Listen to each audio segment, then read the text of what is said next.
Hey there, this is Beth. Beth, just letting everyone know that we are in the process of giving everybody their microphone access, so keep an eye on your mute and unmute button. Thanks, Natasha.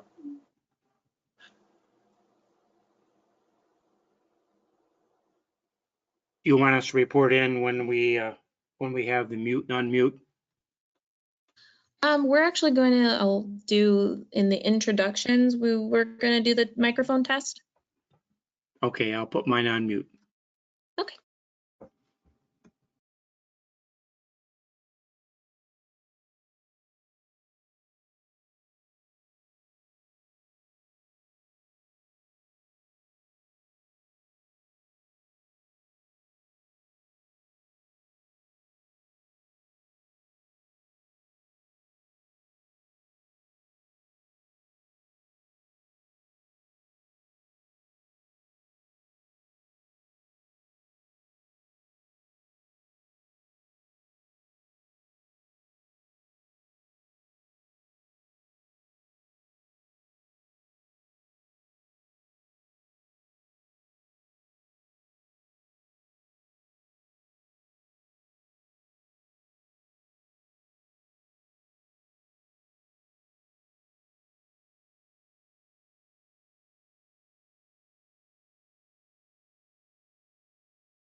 Quick thing I wanted to run by you. I Just have a friend. Thank you.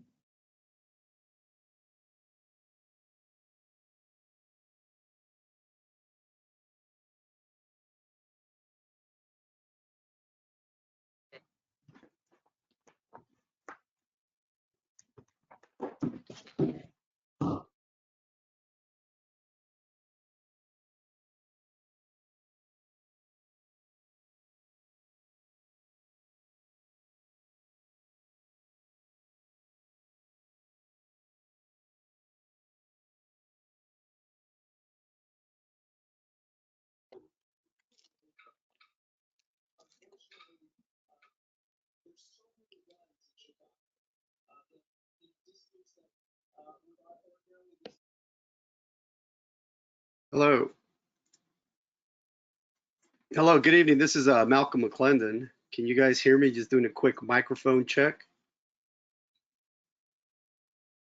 Yes, I can Yes. hear you. Yes, Yes, this is Mike Munson from the Airport Authority.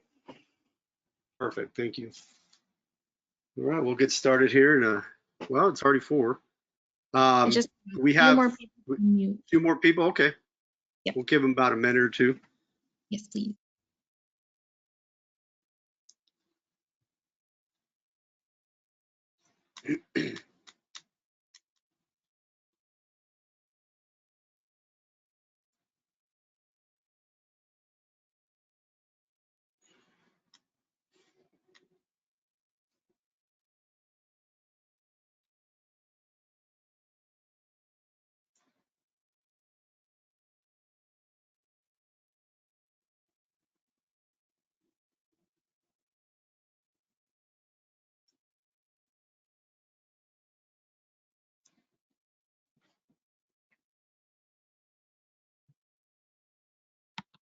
Can you hear me? Yes. Who was that? Thank I can hear you.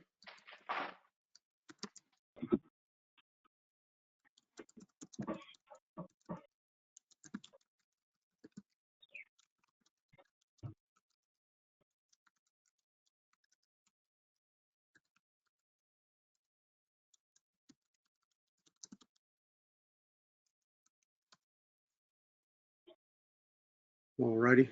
Are we still waiting on people? Natasha? Sorry, Natasha, I how- think we're missing one. Oh, nope, we just got our last primary. So we have all of our primaries in right Okay. now, missing a couple alternates. Okay, good. Well, I think we can go ahead and start. Okay. Will do. All righty. Agencies, are all the agencies on or most of them?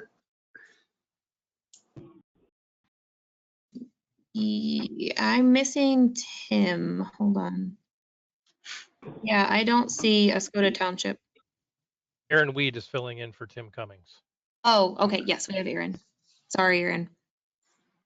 Can you give us the status of the agencies? There are 7 plus the Air Force. Plus- Yes, we have everyone now. Okay.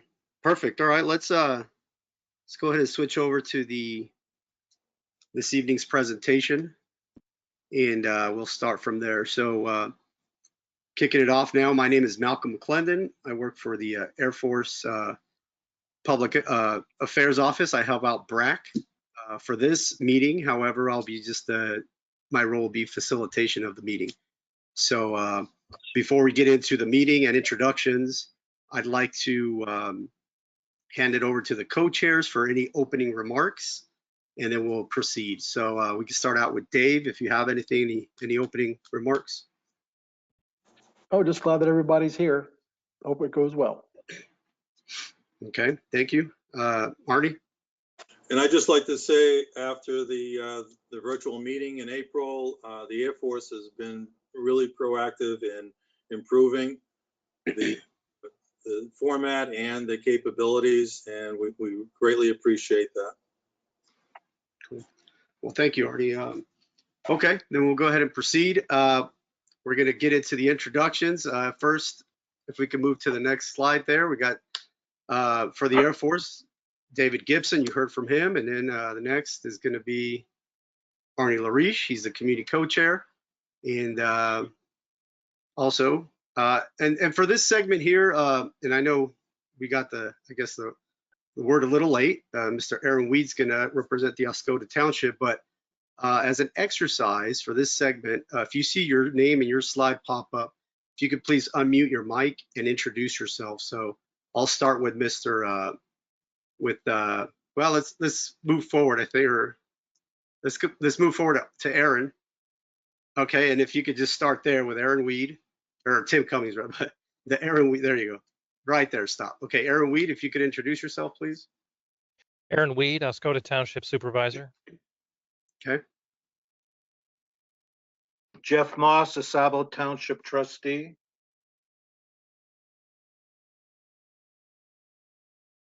Beth Place with Eagle RRD, remediation and redevelopment. And this is Mike Munson with the Oscoda Wurtsmith Airport Authority. Denise Bryan, Health Officer with District Health Department number 2. Puneet Vij, toxicologist with MD HHS. Jessica Stonteback, USDA Forest Service. Daniel Stock, primary RAB member, community.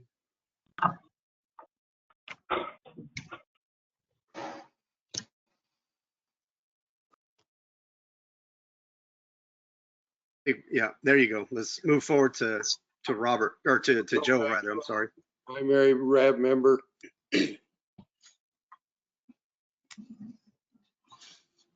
William Gaines, Community RAB. Kathy Woosterbarth, Need Our Water, Oscoda resident.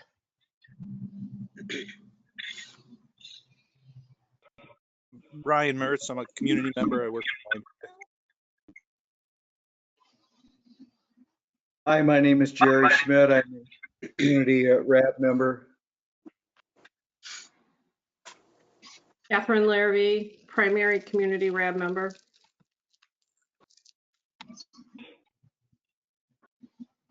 No longer on the RAB.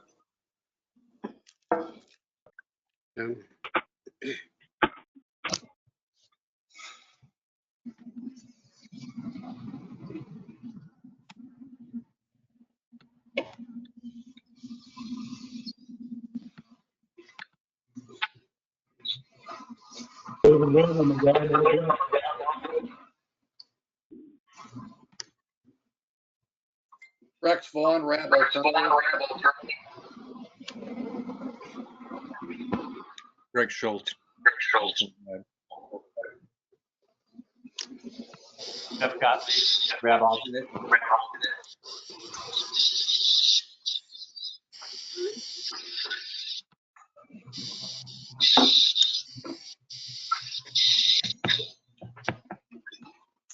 Mark Henry from Wilbur Township.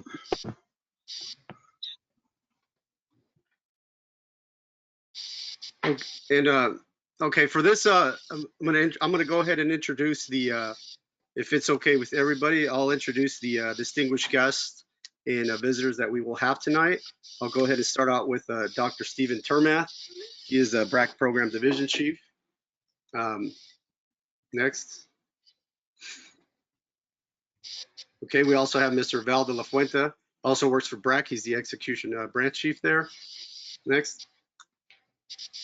Also recognize Mr. Jacob Bennett, who is on the meeting here today. He represents Congressman Kilde's office. And Mr. Eric Keller, representing Senator Peters' office. And then we'll have as well, Congressman Kildee will be joining us at some moment during the meeting as well. So welcome guests, and thank you for your time and your participation in the RAB.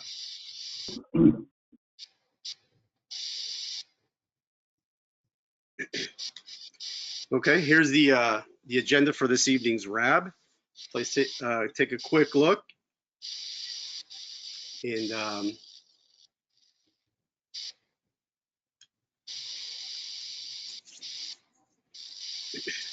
And again, down at the public comments section, just as a reminder, RAB members will have the opportunity to ask questions and or make comments during the presentations. They will have that ability. As far as other participants from the public, your comments and your questions will be saved. And when it's time for the public comment period at the end, that'll be either your time to make that comment or ask that question. You could also, if you could put a note in there, if it's something that, if it's a comment that you would rather say yourself, just make a little note so that we know that put you on the line there. If it's a question, then most likely I'll ask it. But, you know, just make sure you give us a little detail on how you want to use that public comment when it's your turn. So without any further questions, let's move forward. Okay, a couple of RAB rules. You can just look them over for a few minutes or a few seconds rather.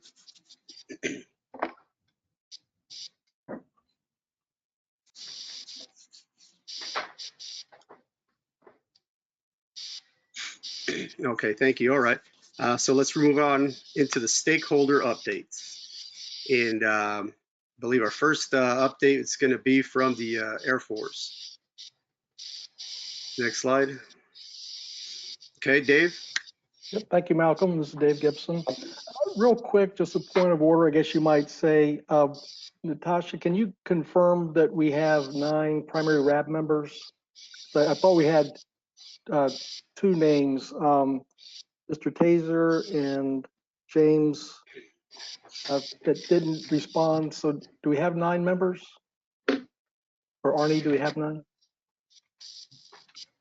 Without Mr. Taser, we would have 8. Well, yes, we have 8 because we resigned a month ago, and we'll bring on the 9th one before the co-chair vote. Okay, and the one gentleman that was not no longer on the RAB, that was an alternate member then. So, okay, we're good to go then. All right, the updates I have right now, wanted to talk to you all. You now know that our remedial investigation contract that includes interim remedial actions has been awarded. That was on the 14th. There'll be a detailed schedule, IMS type of schedule presented at the October RAB. We'll be addressing key milestones tonight. So you'll be seeing that. The 4th 5-year review is still in review, still in work. I'm hoping to have that before the next RAB out to everyone. Another bit of information that we'll talk about to schedule is the relative risk site evaluation worksheets. They're available for the PFAS sites, and there's training slides. There's about 15 slides that we want to go through with the RAB members. And once we get that training done, then we can establish our public notice and the worksheets go into the administrative record, and the 30-day comment period begins. That's all I have.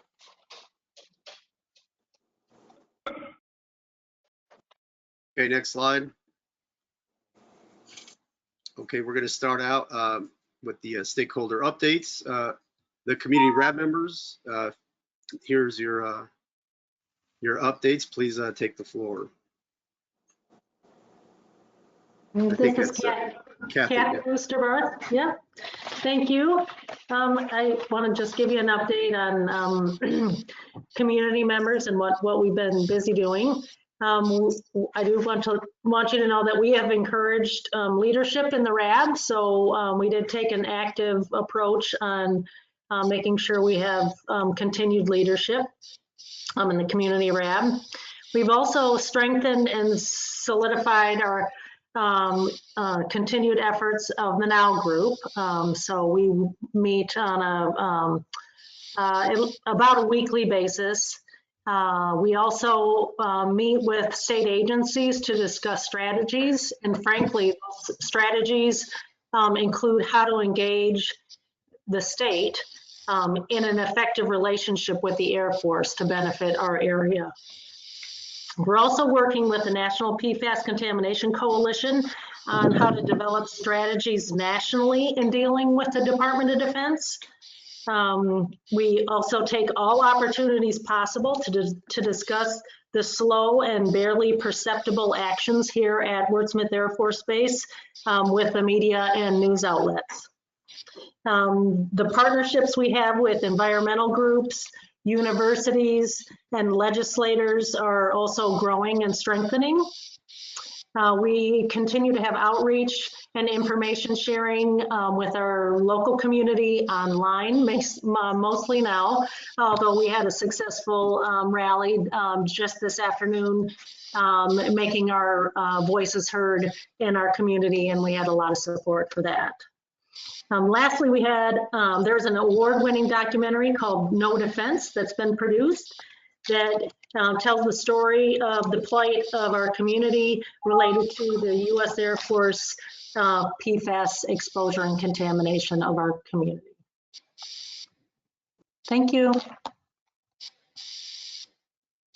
Okay, this is Arnie LaRich, the current co-chair.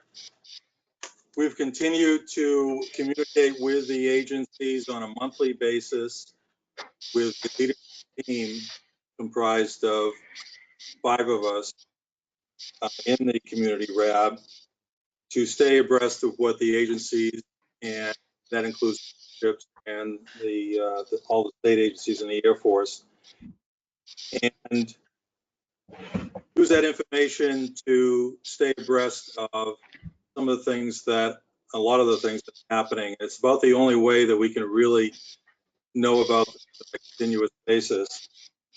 So we appreciate the Eagle and Beth in managing monthly call. We appreciate that they've updated and they're going to be providing written comments to the members on the leadership, on the stakeholder calls, so that we can better provide accurate details to the public, community members, and to our community RAB members. The main things that we've been working on in prior interim remedial actions that were discussed last call, and we brought up issues on that call, and we have continued to discuss with the Air Force and Eagle remediation, making sure that we understand what their regulations and guidance include, so that when they're talking with us and they're talking with the public tonight, let's say, for example, that we're talking apples to apples. We're talking same definitions of interim mitigation actions, which on one specific is that their instructional manual for and defense remediation program, that they may take interim actions before the RI stage, remedial investigation stage, which they're just starting. So there could have been interim mitigation actions, additional ones taken in the last 3 years, in our point of view. So that's one thing that we've been doing. Second thing is important for us to communicate and understand what the agencies are doing and to communicate with the Air Force and the public is transparency and timeliness of receiving information that the agencies are doing, including documents, communications. And if we don't have a timely transfer and sharing of those, then we don't have a complete view of what they're discussing and deciding on their own. And that is key. It's an important part of what we need to fix, because there are some lags in timeliness and transparency. So we're working with them on that. As I said earlier, we discussed with the Air Force, and we had 3 planning sessions and practice sessions to improve this virtual meeting format. So hopefully, and it looks like so far that those improvements are helping in these public meetings. We also, as a community RAB, in addition to the NOW group, which we try to communicate as best we can, there are 2 community groups at this site, and that's great.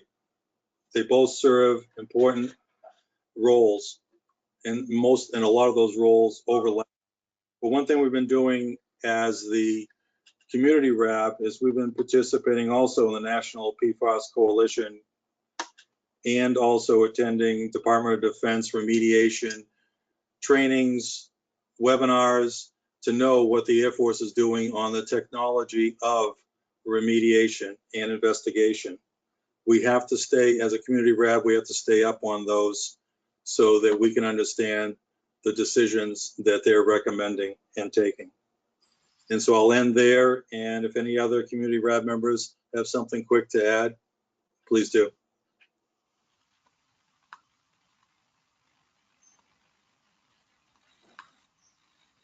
Having heard none, Malcolm, I'm all set. All right, thank you. Just a little a note, Arnie, you were cutting out a little bit in the middle there, but towards the end it seemed to clear up. So I don't know if, but I think most of it got through. But just for your situational awareness. Well, okay. Okay. Next, does Eagle, anything from Eagle? Yes, hi, this is Beth Place with the Remediation and Redevelopment Division of Eagle, and I'm the Eagle Project Manager. Eagle will share PFAS data with Air Force and their contractor, and this is the Eagle data that Eagle has collected in the past. Also, Eagle is working on 2 PFAS reports, one on groundwater and soil and one on surface water. And this is from the data that was collected back in 2017 and 2018. The data has been shared with the RAB and community, but we just never compiled that in a report. So those should be coming out before the end of the summer. And then Mike Neller will give the rest of Eagle's update. He's the Remediation and Redevelopment Division's Director, and he'll be discussing the dispute resolution and interim remedial actions. Thank you. Good evening. This is Mike Neller. First, I wanted to talk about the dispute resolutions. I reported before that all formal disputes that had started almost 3 years ago between Eagle and the Air Force have been resolved. And the final official correspondence from Eagle has been sent stating as such. A copy of that letter has been made available to the RAB and has been posted on the MPART website. After the expanded site investigation was completed in December 2019 by the Air Force, Eagle had sent a letter dated January 31st, 2020, where we requested the Air Force take interim remedial actions to address PFAS contamination in the soil and the groundwater. The actions requested were 1, expanding the capture zone and increasing the pumping rate at the FTO2 pump and treat system. 2, removal of PFAS from the beach plumes at Van Etten Lake. 3, removal of the PFAS contaminated soil, sediment, and groundwater up gradient of Clark's Marsh in the vicinity of the former base wastewater treatment plant. And 4th, and lastly, we concurred with the ESI recommendation to expand the Mission Street groundwater treatment system.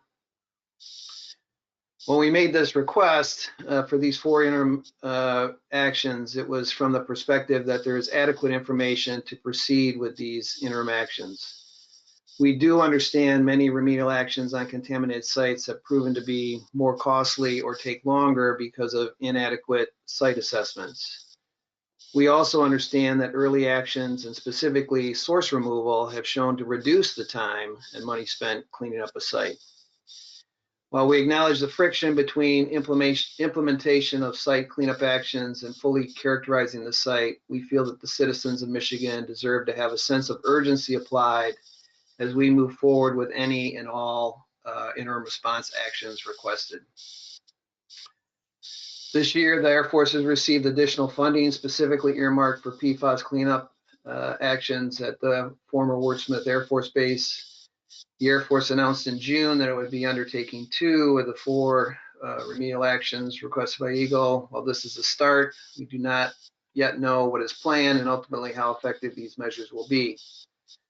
Clearly, this is not enough, and more resources will need to be authorized for continued and additional cleanup actions. Again, Eagle feels the nature and extent of the contamination has been largely determined. Consequently, it is our opinion that most of the authorized funding should be spent implementing and optimizing the technologies used to clean up the site. Lastly, the Air Force has historically not provided timelines or milestones with expected completion dates associated with plans. We are requesting that this practice change for the process to move forward, where Eagle can operate in good faith under our cooperative agreement with the Air Force. We feel strongly that this is the only way for Eagle, along with the community, can understand this cleanup project and provide input and support this effort. Given that the contract has been let to proceed with some interim actions, we are asking that a timeline or at a minimum of general plan with milestones and timeframes be provided to the members of the RAB no later than September 30th, 2020. And I appreciate Mr. Gibson's comments at the beginning where he indicated that is in the works and will be provided at the October RAB. That concludes my comments. Thank you. Okay, if we're nothing else from Eagle, I'll move over to the Forest Service. Any updates there?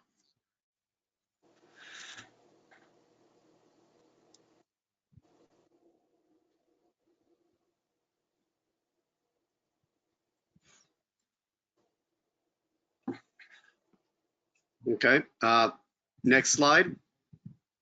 If we do get something, I'll come back to that. But next, let's move on to the airport.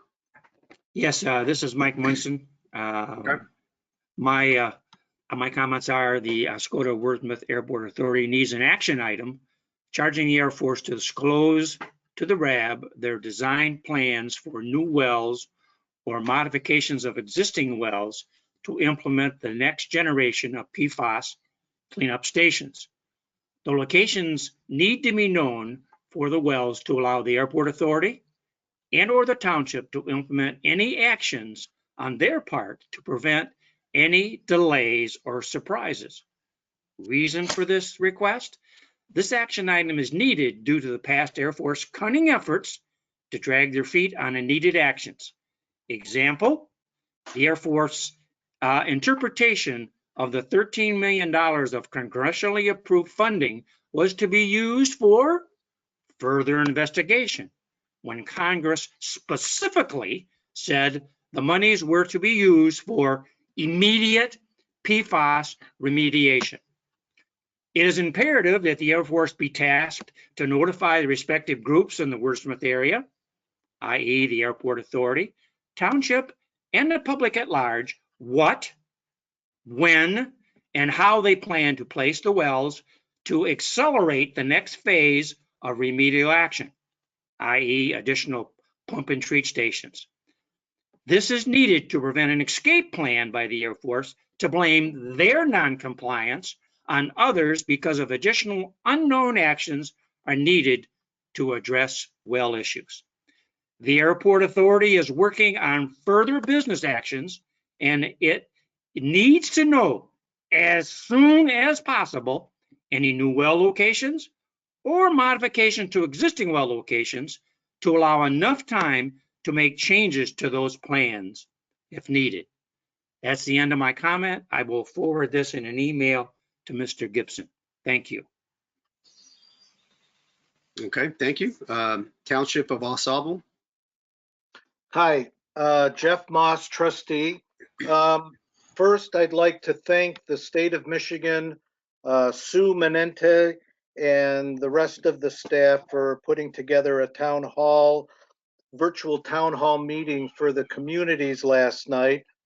Although it was very informative, it kind of gave me a little insight as to what we need to do, and that is to beg our congressmen and senators to assist us here. Dan Kildee has gotten $13.5 million for cleanup of our surface water and our drinking water.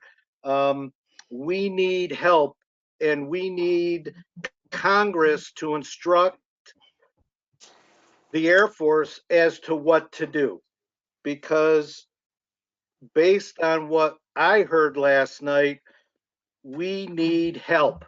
The state can request a myriad of things. They can work as hard as their authority allows them, but without congressional help and direction, we're in a 10-year program to maybe get something done, maybe. So I'm begging our congressmen and senators, please give us more attention. Please give us more help. Thank you. Okay, thank you. Okay, next, Michigan Department of Health Human Services. Hello, everyone. My name is Puneet Vij. I'm a toxicologist with the Michigan Department of Health and Human Services. I'll give an update regarding MDHHS resampling effort. Currently, we are in the first round of resampling, and we plan to do this about 2 more rounds on a quarterly basis. Our projected timeline for the completion of round 1 is the end of this month, as things got delayed due to COVID-19. So far, we have collected samples from 272 wells out of 427 wells that were previously tested by Eagle. And we are still receiving results each day as we speak. But for now, we have 92 non-detects, 83 detections, which are less than the comparison value. And there are 15 detections that are higher than the MDHHS comparison value. That's the update I have.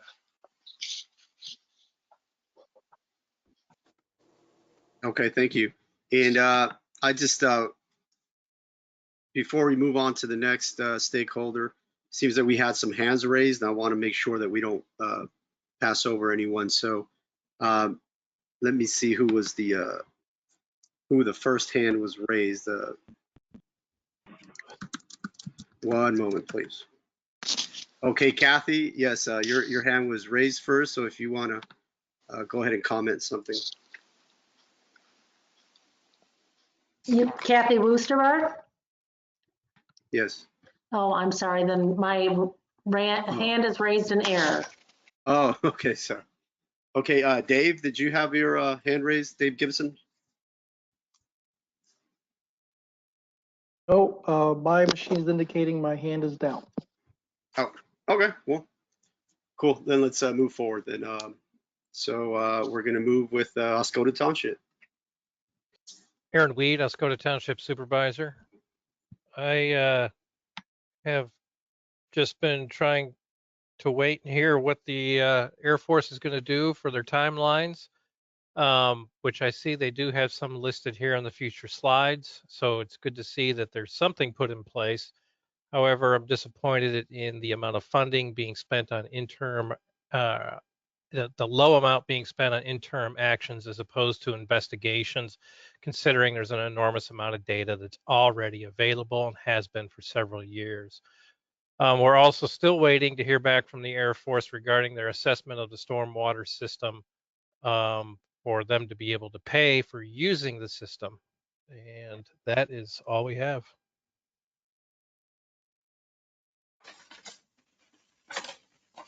Okay, and the next Department of Health.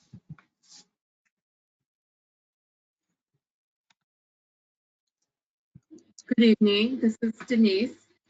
I would like to support what our neighbors and community members expressed to the Air Force, state, and our legislators.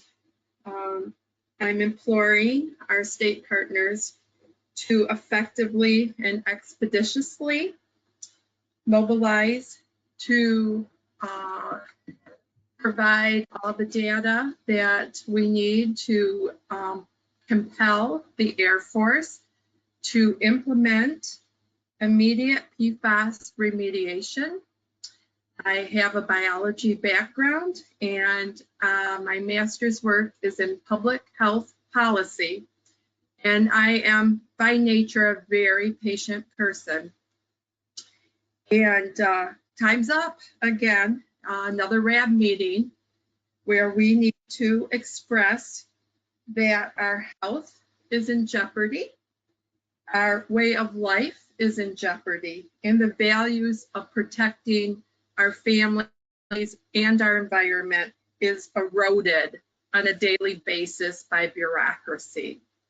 And I feel that the continued exposure of PFAS runoff and contamination off the air base into the Van Etten Lake continues to create a cascading detrimental effect all the way out to Lake Huron. And we will live with questions for the effects on our health, that of our children, and that of our grandchildren. So again, we implore everyone to move expeditiously and it's not even proactive after 6 years anymore. It's do the right thing. And I know there's a lot of turnover in people in the Air Force and at the state. And there's a lot of lovely people as individuals. I have been here since the beginning and I am not going away, and I will continually advocate with our legislators and whoever we need to represent the remediation that our community is rightfully demanding. Those are my comments. Thank you. Okay, thank you very much. Before we move forward, I believe, Arnie, you had your hand raised. Just something quickly, because a couple of them have come up, and that is action items. If anyone states something or requests that a topic become a new action item, please state so as part of your statement so that the community RAB and the Air Force can capture it, and we will not miss any, and we can throw them into the tracker. Thank you. Okay, thanks. Beth, did you have your hand raised as well? Yeah, I did. And so, Okay. Denise, I appreciate your statement, and you've heard from Mike that Eagle shares several of your viewpoints.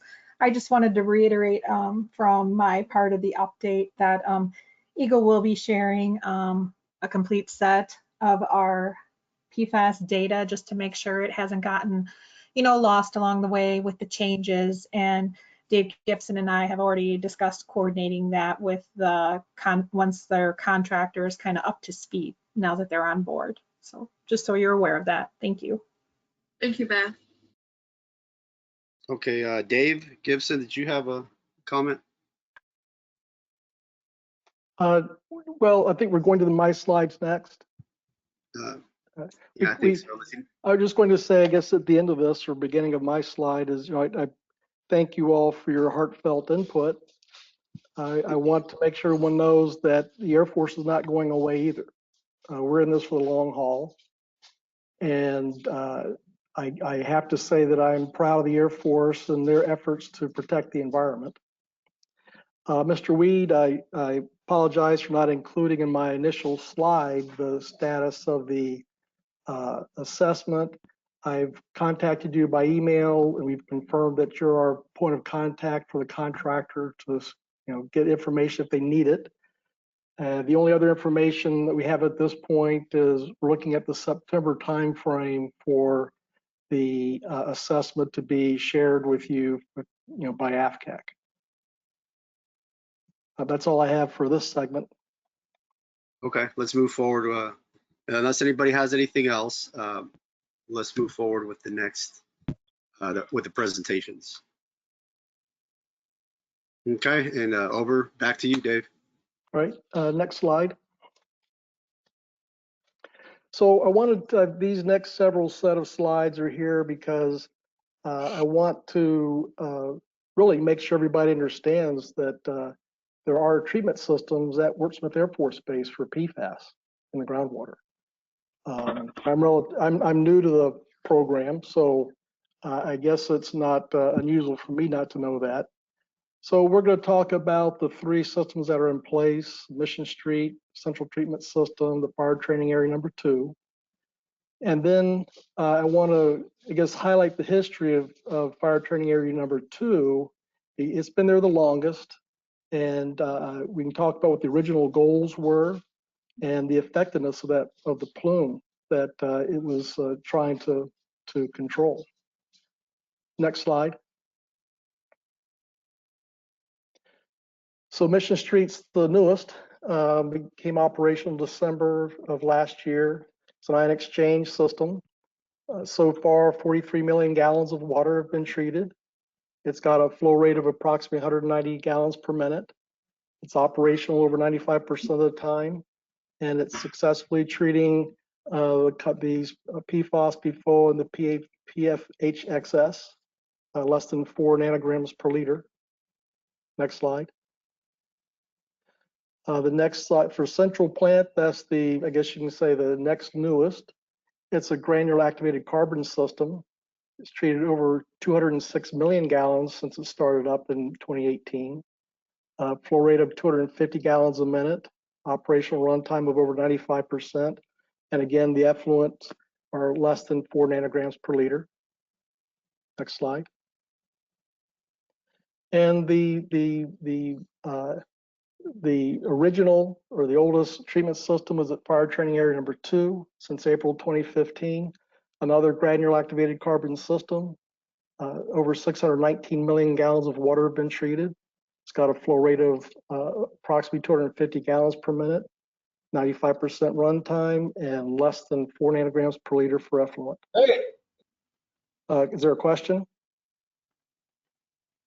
Okay, so there's 3 systems been operational for up to 5 years and have been treating the PFAS compounds in at least one portion of the base.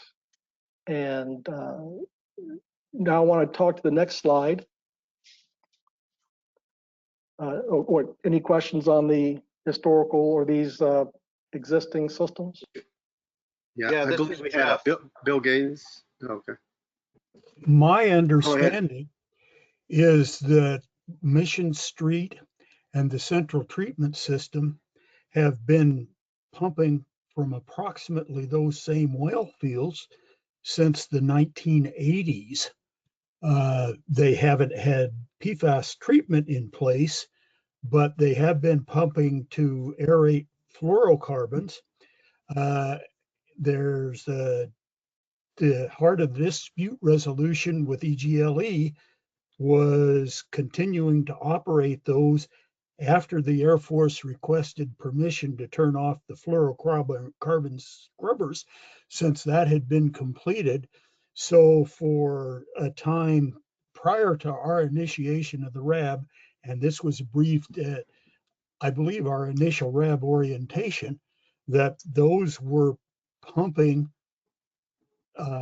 to put PFAS out of the ground and into the surface water, basically at EGLE's request, the DEQ's request at that time. So they've been pumping a long time, and they really we haven't been told what effectiveness they've had in their pumping.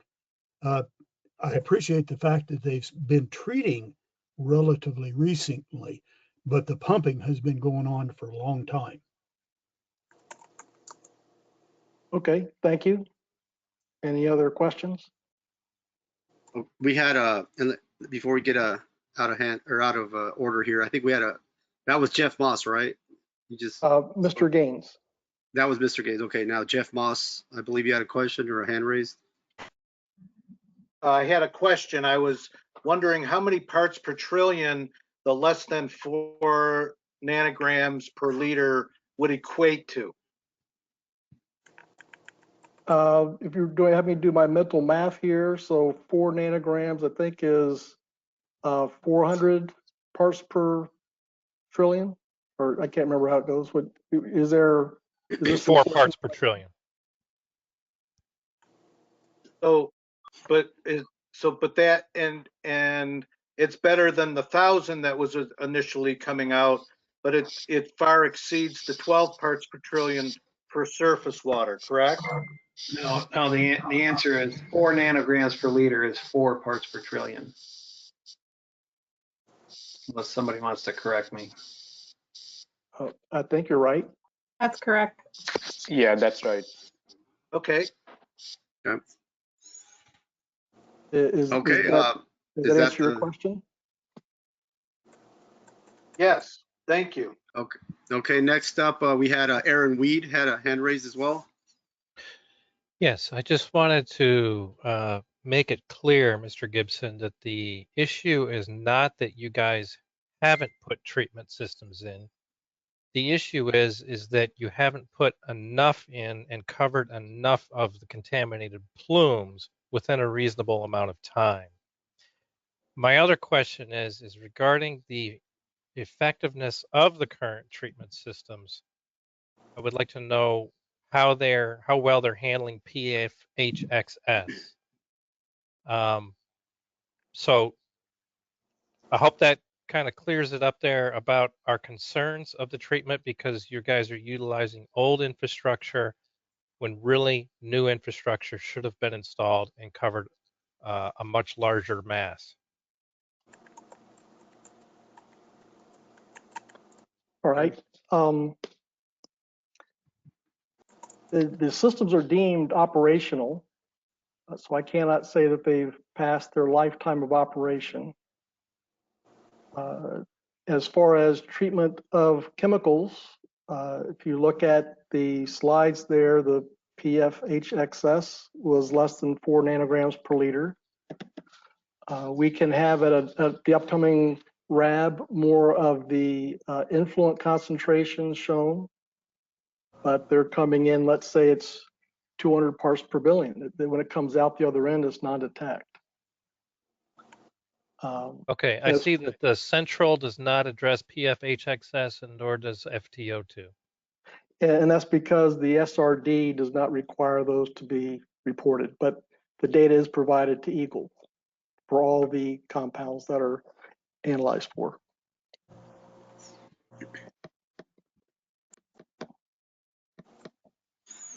Okay, is that did that answer your question, Mr. Weed? No, not really, because I haven't seen that data. Okay. So would you like an action item or? Email the data to me or something, that's all. Something simple. Okay. Beth, that the data that's on, that goes in, is that the MPART site or what? I'm not, the Mill Waters maybe? It goes into the My Water site through our Water Resources division, and then the full list we are emailed. Right, and that's only available to Eagle personnel? That's correct. Okay, all right. So I'll take an action item for myself to provide the, Mr. Weed, do you want all reports since the start of the systems for all analyses? Do you want a representative set of analyses from the past month? For 2020 is good. And you'd like that for all 3 plants? Correct. Okay. Okay. Okay, thank you. We also had a, let me get my list here. Matthew Seiler had a hand raised or a comment. Yeah, I wanted to ask, I'm with Water Resource Division for Eagle, and I just wanted to note that on the slides, it gives flow rates in gallons per minute. And I just wanted to clarify, those flow rates just represent what flows you're running through there. It doesn't represent the maximum flows that you can push through there. Is that accurate? Because I know the central treatment system is able to pump 1,040 gallons per minute, but you guys are only pumping 250 gallons per minute. You're correct that the numbers are what they're actually pumping, and what they're designed to pump is in some instances greater, yes. Okay. So increasing the pumping rate could increase the removal of PFAS. Well, increasing pumping rate should, yes, result in a expanded capture zones and more PFAS compounds removal. That's correct. And Water Resource Division has been pushing to have those flows increased. And maybe as an action item, we'd like to see you, have you discuss plans to increase the flow rates. There is plans to install additional wells to increase the capture zone. And I guess my concern would be that we don't want to see those flow rates go down any further.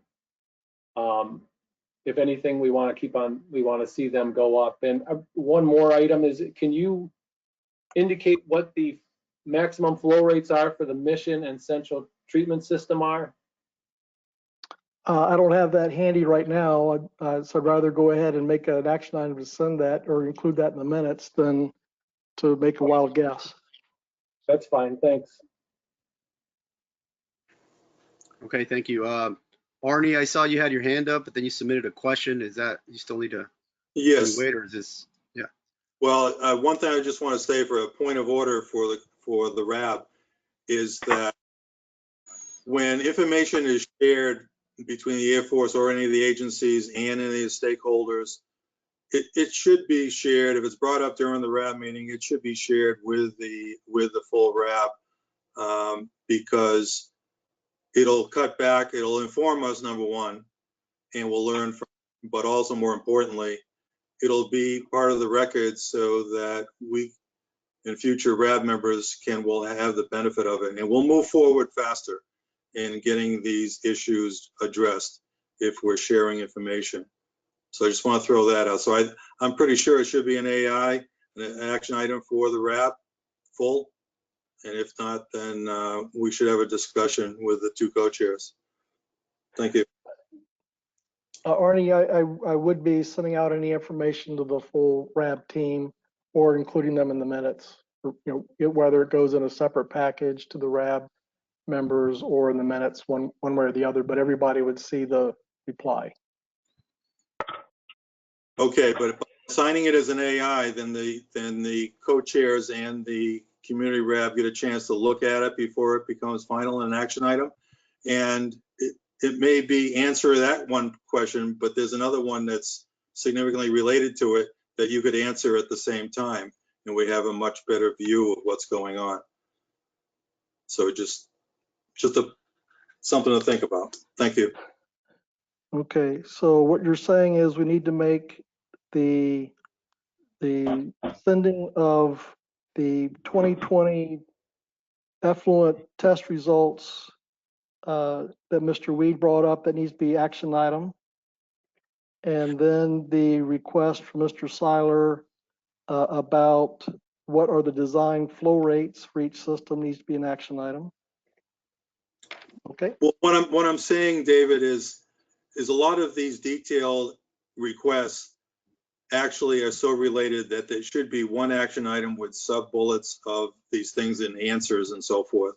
Otherwise, we're going to drive ourselves crazy. But at least we should have a way of communicating and sharing the information in a wider realm of requesters. Right, and I suggested the minutes, and you've recommended action items. So I will be creating action items, and you'll see that in the minutes. Okay. Okay. Thank you. We also had a comment or a question from Mark Henry. Well, while I was sitting here, I received an email from Eagle saying that 7 PFAS compounds that they now have promulgated MCLs for them. Is the effluent testing from the current treatment systems analyzing for these compounds? And I'm sure Eagle has told you that these are coming down the pipe. And is the current treatment system effective in removing these compounds? I don't have the information in front of me, so I'll make that an action item to identify the MCLs recently promulgated by Eagle and to assess the analyses that are included in the current suite of lab methods, address those 7, and what the resulting concentrations are after treatment. Thank you. Okay, thank you. Kathy Wursterbarth, also, you had a comment or a question? Yes, this is Kathy. I do have a question. Since we're talking about the pump and treat systems, it's a sore subject for me, but I'm curious because I've never asked a question directly. But is it or was it ever a liability reduction strategy of the U.S. Air Force to pump the PFAS contaminants out of the ground and place them into area surface waters in order to reduce the volume of contamination on the base property? And if it wasn't, why were the contaminants or why were the pumps continuing allowable to be pumped? Well, Kathy, if I could clarify, are you saying that in 2012, PFAS identified as a chemical of concern or something we would look at, and Air Force had systems treating volatile organic compounds? And are you saying, did we allow those treatment systems to continue to treat VOCs, but discharge the effluent without officially addressing PFAS? Or are you Correct. saying, You knowingly discharged into the area surface water? And again, you're talking about prior to 2015 and FTO2 coming on board, you mean, or? Well, no, as you noted here, the others were functional without treating them, or continued to run without being treated after 2015. Okay, are continuing to run without treatment after 2015. Excuse me, this is Steve Termath. Since that's a historical question, let me help out there.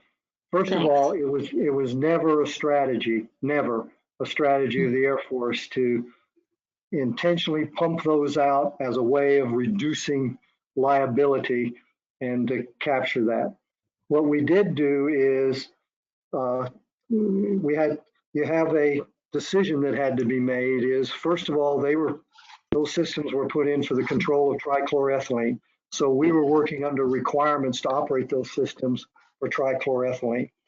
Upon the passage of the state having the discharge criteria into surface water, when that went into effect, the Air Force then put on the carbon treatment systems that were on those on the Mission Street and what is now the Central Treatment Plant, which had the Aero Street and benzene plants on it. So we responded to those requirements for surface water discharge with those systems.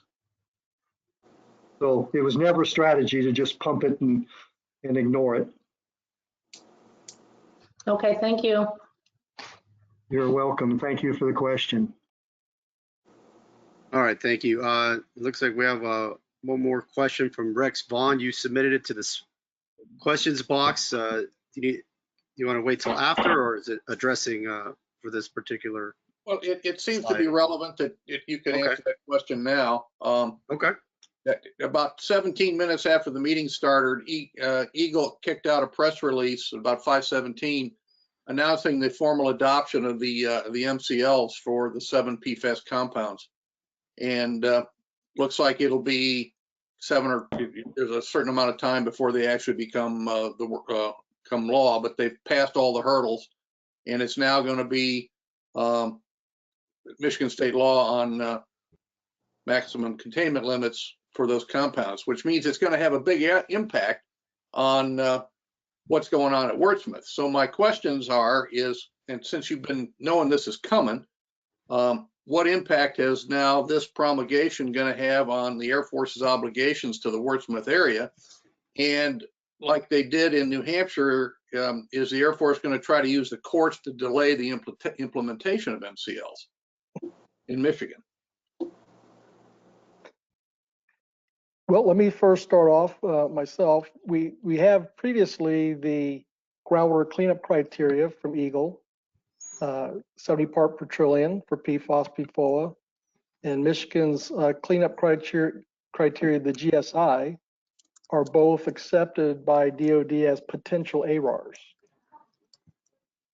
my understanding of how the MCLs will work, the promulgation of these MCLs now goes to DOD. Air Force is a category of DOD, goes to DOD to determine if they're going to be considered a potential ARAR. So I don't know if I would describe it as litigation, but there is a process that for every promulgation of criteria goes to DOD to be approved as a potential ARAR. And so I would say that these new MCLs will follow the same process for other previous criteria that have come out. Well, in New Hampshire, the Air Force ended up going to court to try to stop the implementation on some of the stuff around peas, as I understand it.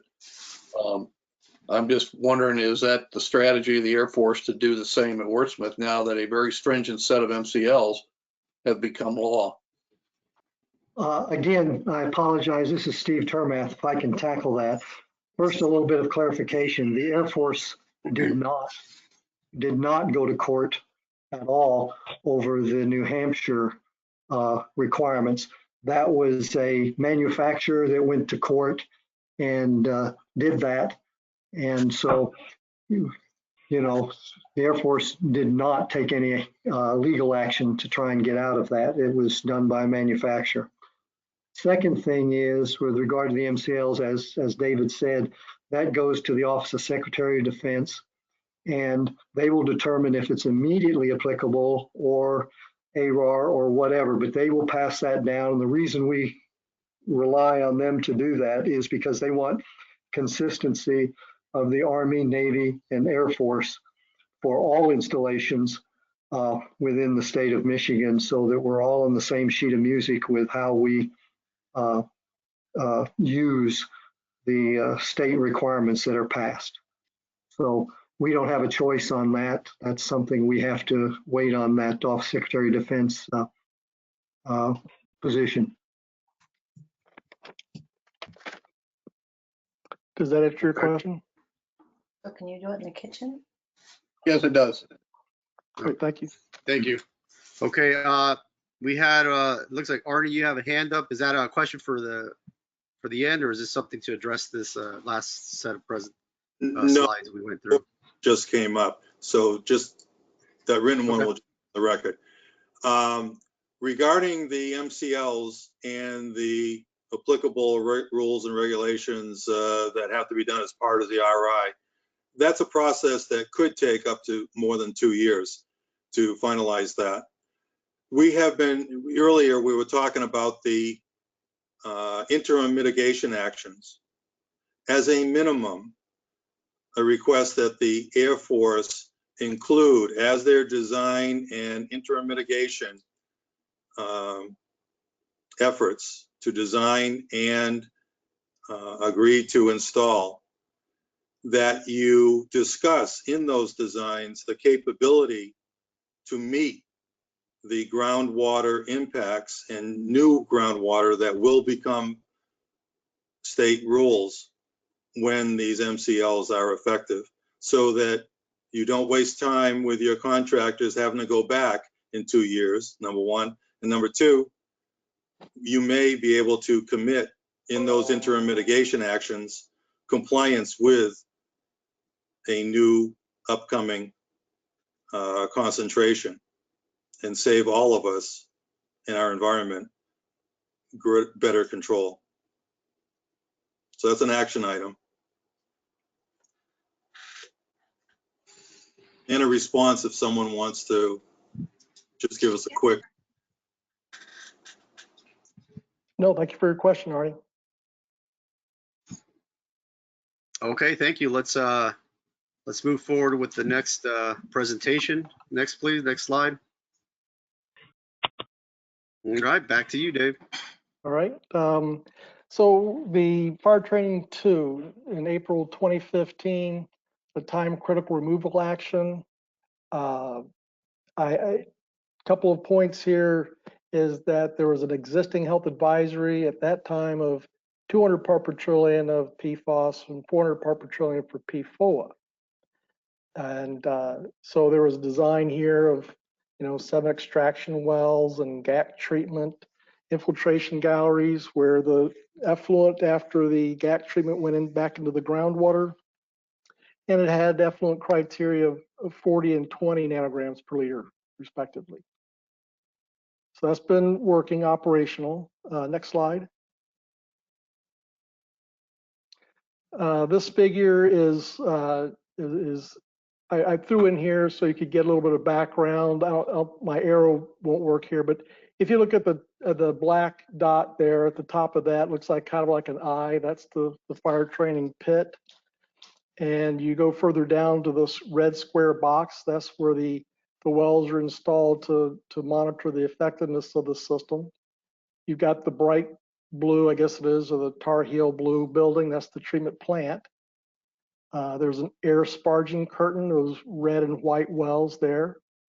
And then you've got this, the line of, I think it's 7, 8 wells that are pumping out, going into one pipeline, goes into the plant. And that's the main groundwater extraction zone there. And then you've got the bright green dashes at the bottom. Those are the infiltration areas, groundwater infiltration zones. So that's just an overview of a treatment system that is still a reasonable technology, reasonable approach to be used today. Next slide. You all may have seen this slide in the past. Maybe avocado might have been a term that was used. It's not blowing up real big here. The main thing is that obviously the red areas, or the red area was a high concentration back in 2015. And over the 5-year period to 2019, that red area has really almost disappeared. And that the plume portion down to the end has really been cut off as far as concentrations in the 10,000 to 100,000 nanograms per liter. So the system was working. The discharge requirements were being met with the system. So this is the time frame for that kind of technology, what the effectiveness has been on minimizing the concentrations. So go to the next slide. So this system and any systems like it that are properly designed and installed are going to have an effect on plumes wherever they're installed and can cut off migration, go to the source and reduce that source concentration. The system installed in 2015, there's a new health advisory of 70 nanograms per liter. And so the ESI identified that the areas of that 70 nanograms per liter is a larger plume. And so a larger area needs to be addressed. And the ESI recommended a remedial investigation to define what those areas are, to expand the treatment system. Next slide. So any questions on the history of FTO2?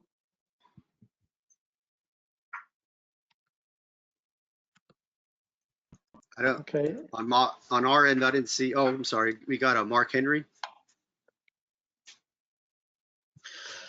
I have a question. I understand that with your interim remedial action that you're going to be expanding the pump and treat at the fire training area. Well, I think that's great. Cutting off the head of the monster is always a good thing. But the fire training area has been discharging to Clark's Marsh for 50 or 60 years. And there's a significant amount of PFAS mass that is in the sediments in all of the ponds that comprise Clark's Marsh on its way as that water flows to the AuSable River. And in fact, the surface water leaving that sequence of ponds contains a considerable amount of PFAS, and it's going, let me say, 20 gallons a minute, 24 hours a day, 7 days a week. And so there's an ongoing flushing of the PFAS from Clark's Marsh to the AuSable River. Is are there any plans as part of an interim remedial action to set up something like a passive carbon system that the effluent from Clark's Marsh can pass through so that that contamination isn't dumping into the Ausable and out to Lake Huron? That the remedial investigation would go a long way to telling us if something like that would be beneficial, because the remedial investigation is going to be examining sediment, surface water in that area as well as other areas of the base.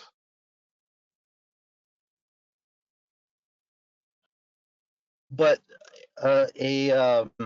a passive system could be installed immediately. There's an infrastructure that would allow that right now. The Forest Service has a road all the way to where a passive system would be installed. So I'm not sure how much testing needs to be done, but when I was working for the DEQ in 2010 through 2012, we tested the water and there was a considerable amount of PFAS leaving Clark's Marsh by that route. I don't know if you have a program for monitoring the discharge from that marsh at the weir at the end, but it might be a good idea to do so like right now. And by the time the RI comes about for that portion of the site, you will have a series of time data that would demonstrate that you have an ongoing discharge to the Ausable River. And that should be then figured into the plans for an interim remedial action, in my opinion.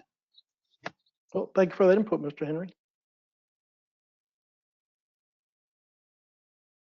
Okay, Aaron Weed, you have a comment, question? Yeah, Mr. Gibson and Mr. Termath. See, now what Mark Henry just brought up there was the point that's been brought out for a long time in regards to the problem with the remediation you've done up to this point, and that is that it's not in the right locations. You're using old infrastructure. That's where big swaths of contamination are not being taken care of, such as the effluent from the old effluent from the Air Force Base from the wastewater treatment plant has zero remediation that's leaching into that marsh area near Clark's Marsh. Just like he said, Clark's Marsh leaching it all into the Ausable River. You have the central treatment plant, which ignores a huge swath of contamination that is downstream of those extraction curtains. So these are the areas that have got to be taken care of instead of cheaping out on it by using infrastructure that was installed a long time ago for different contamination. Thank you. Okay. All right, sir. Mr. Weed, I think you said that the Air Force contaminated the wastewater treatment plant. Are you talking about the lagoons, and therefore the lagoons are continuing to be a source of contamination? No, I'm talking about the effluent that came off the drying beds from when the Air Force was using it. No, so that from whenever they were closed, there was effluent prior to that went down into the creek or into Correct. the marsh. Okay, all right. Well, again, the remedial investigation is going to help us with confirming where the best places are for remedies to be placed. And if there's a benefit to putting an interim remedy in place somewhere with new infrastructure, as well as progressing on toward, final remedies that we can get a ROD signed and monitor its effectiveness over the years. Any other questions? I didn't see any come in on our end, so we could proceed to the next slide. We're going to go ahead and let's see, we're about an hour and 15 minutes in. I think if everybody wants to take a break, let's do it. Unless somebody, the co-chairs, you guys good with a break right now? Maybe 10 minutes? It's up to you, Arnie. If we've got the time in the agenda, we've got a lot of information, so. Yeah. Are we ahead of schedule, Malcolm? Yeah, let me double check here.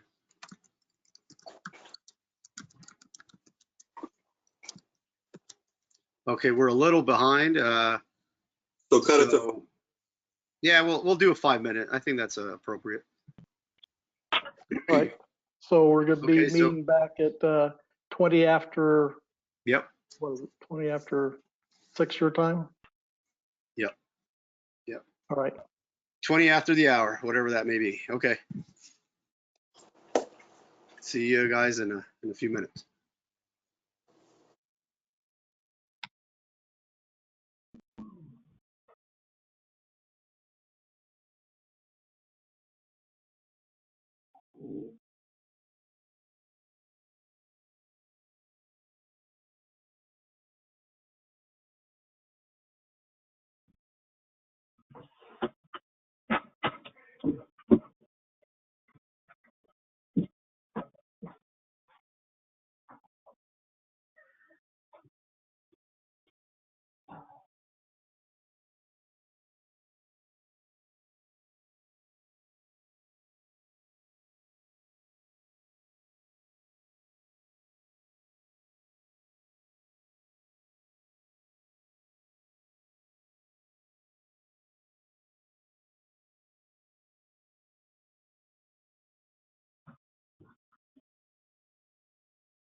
There's about 2.5 minutes remaining in the break.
All righty.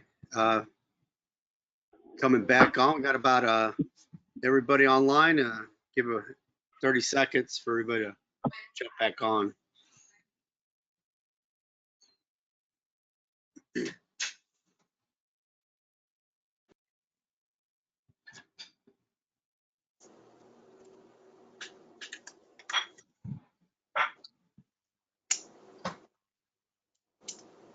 Malcolm, when you bring back on, if I could, 30 seconds. What's that? I'm sorry? When you bring us back on, I just want 30 seconds, please. Oh, sure. Yeah. On this topic that we just ended. You got it. All right. I think we could start now. I think it's been a little bit over 5 minutes. So go ahead, Arnie. Okay. These last 4 or 5 issues that have been brought up are right on target. And I want to add an action item that will supplement one that was submitted by me 2 years ago.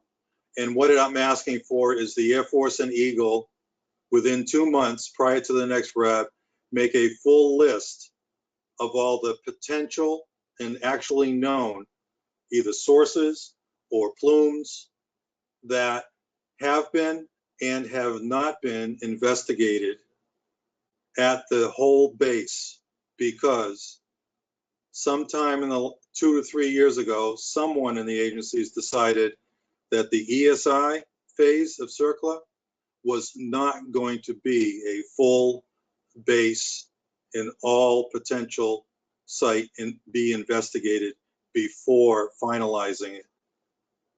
And that was done at other sites like Pease, so that their RI start did not have these same issues that we just talked about, that Aaron brought up and Mark and so forth. So let's just capture what the full list is and have a list and a map that shows them so that we're moving forward.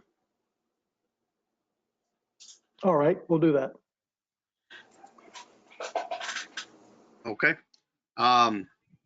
Dave, or is that, yeah, I think you're up next. So back to you. Next slide. So for the next segment, we're going to get more into the RI contract that addresses the remedial investigation and interremedial actions. We talk about the funds. There's been interest in the funds that were, how they're used, and then also the timeline. Next slide. So this slide here with the pie chart is attempting to show the breakdown of funds of the $13.5 million that were allocated to the Air Force for FY20. And 56% of the funds are toward the remedial investigation, and 41% are toward the intermedial actions that will be addressed. And then there's a sliver there of where we have enhanced remedy at FTO2 that we've got to get rid of some PFAS contaminated concrete in order for the remedy to be installed. So some funds went there, or will be. That's not actually awarded yet, but I'm hoping that happens within the month. Let's see. Next slide. So hopefully you all have seen this information before, but the RI is going to delineate this PFAS across the facility from the whole base. Is it in soil, groundwater, sediment, surface water? It's going to evaluate all the media. It's going to assess the human and ecological risks that due to the concentrations in whatever media are found. And it's going to develop this comprehensive understanding of the fate and transport of the PFAS. And those 4 items right there go toward putting in the proper treatment with new facilities as required, in the proper places to address the proper media to get the control of PFAS. And then, of course, the RI is going to be able to implement any interim remedial actions when necessary. Next slide. So the first part of the RI scoping, it's important for the remedial investigation to develop our data quality objectives, because without having that firmly agreed to between the Air Force and Eagle in particular up front, when you get the data at the end, they may not be trustworthy and acceptable, and therefore any findings aren't trustworthy and acceptable.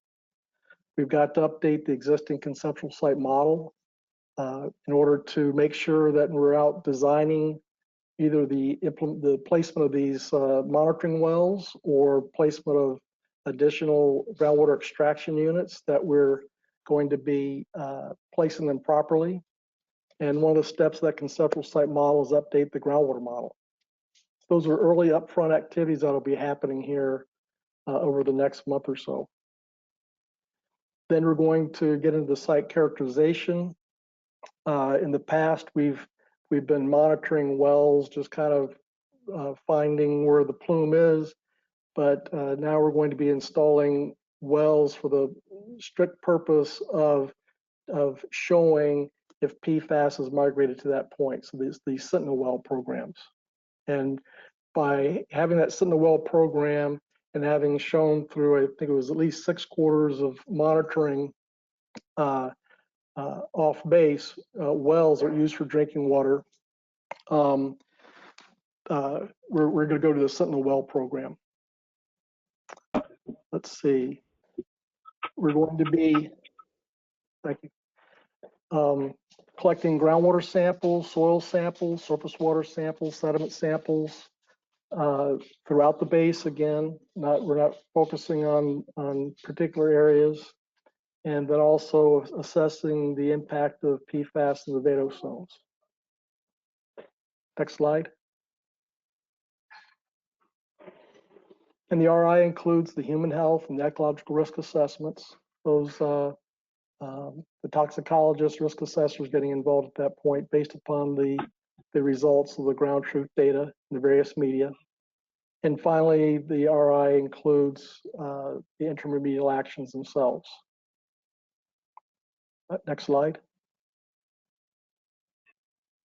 So the planned intermediate actions first are to address the plume that's impacting Van Etten Lake. If you go back and look at the ESI report and look at those plume maps, Van Etten Lake there by Air Force Beach is an opportunity point to look at. So the RI will be looking at determining the location of those extraction wells. You know, it's a 3D location, and installing new wells, and then installing additional treatment for that additional flow of extracted water.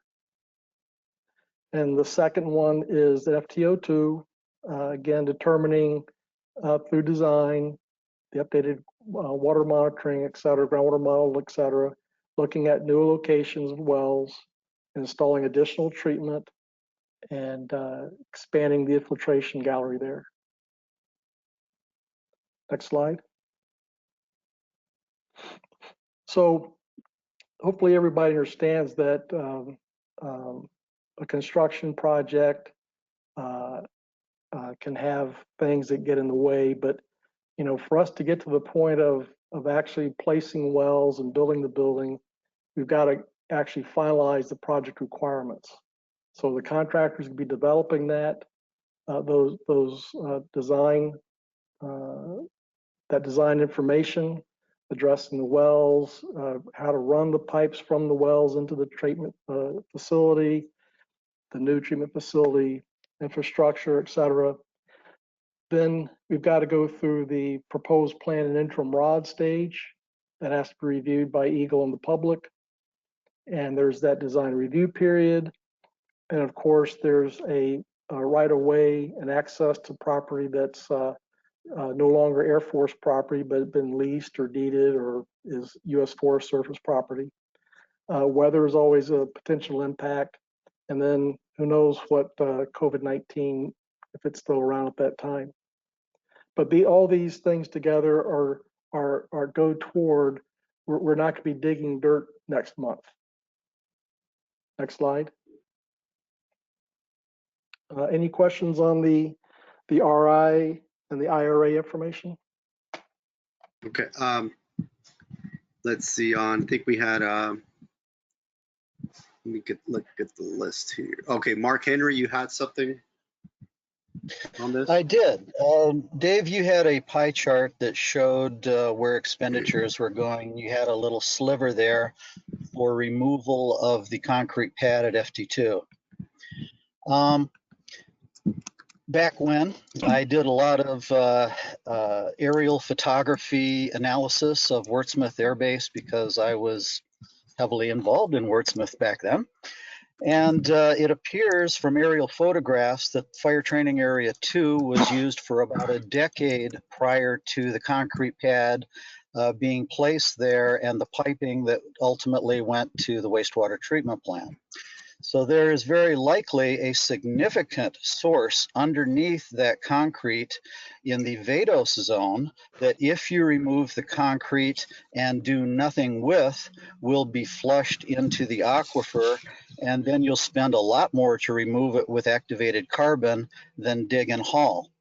I would recommend that when you're allocating your budget, that you have a significant amount of funding available for removing that pad.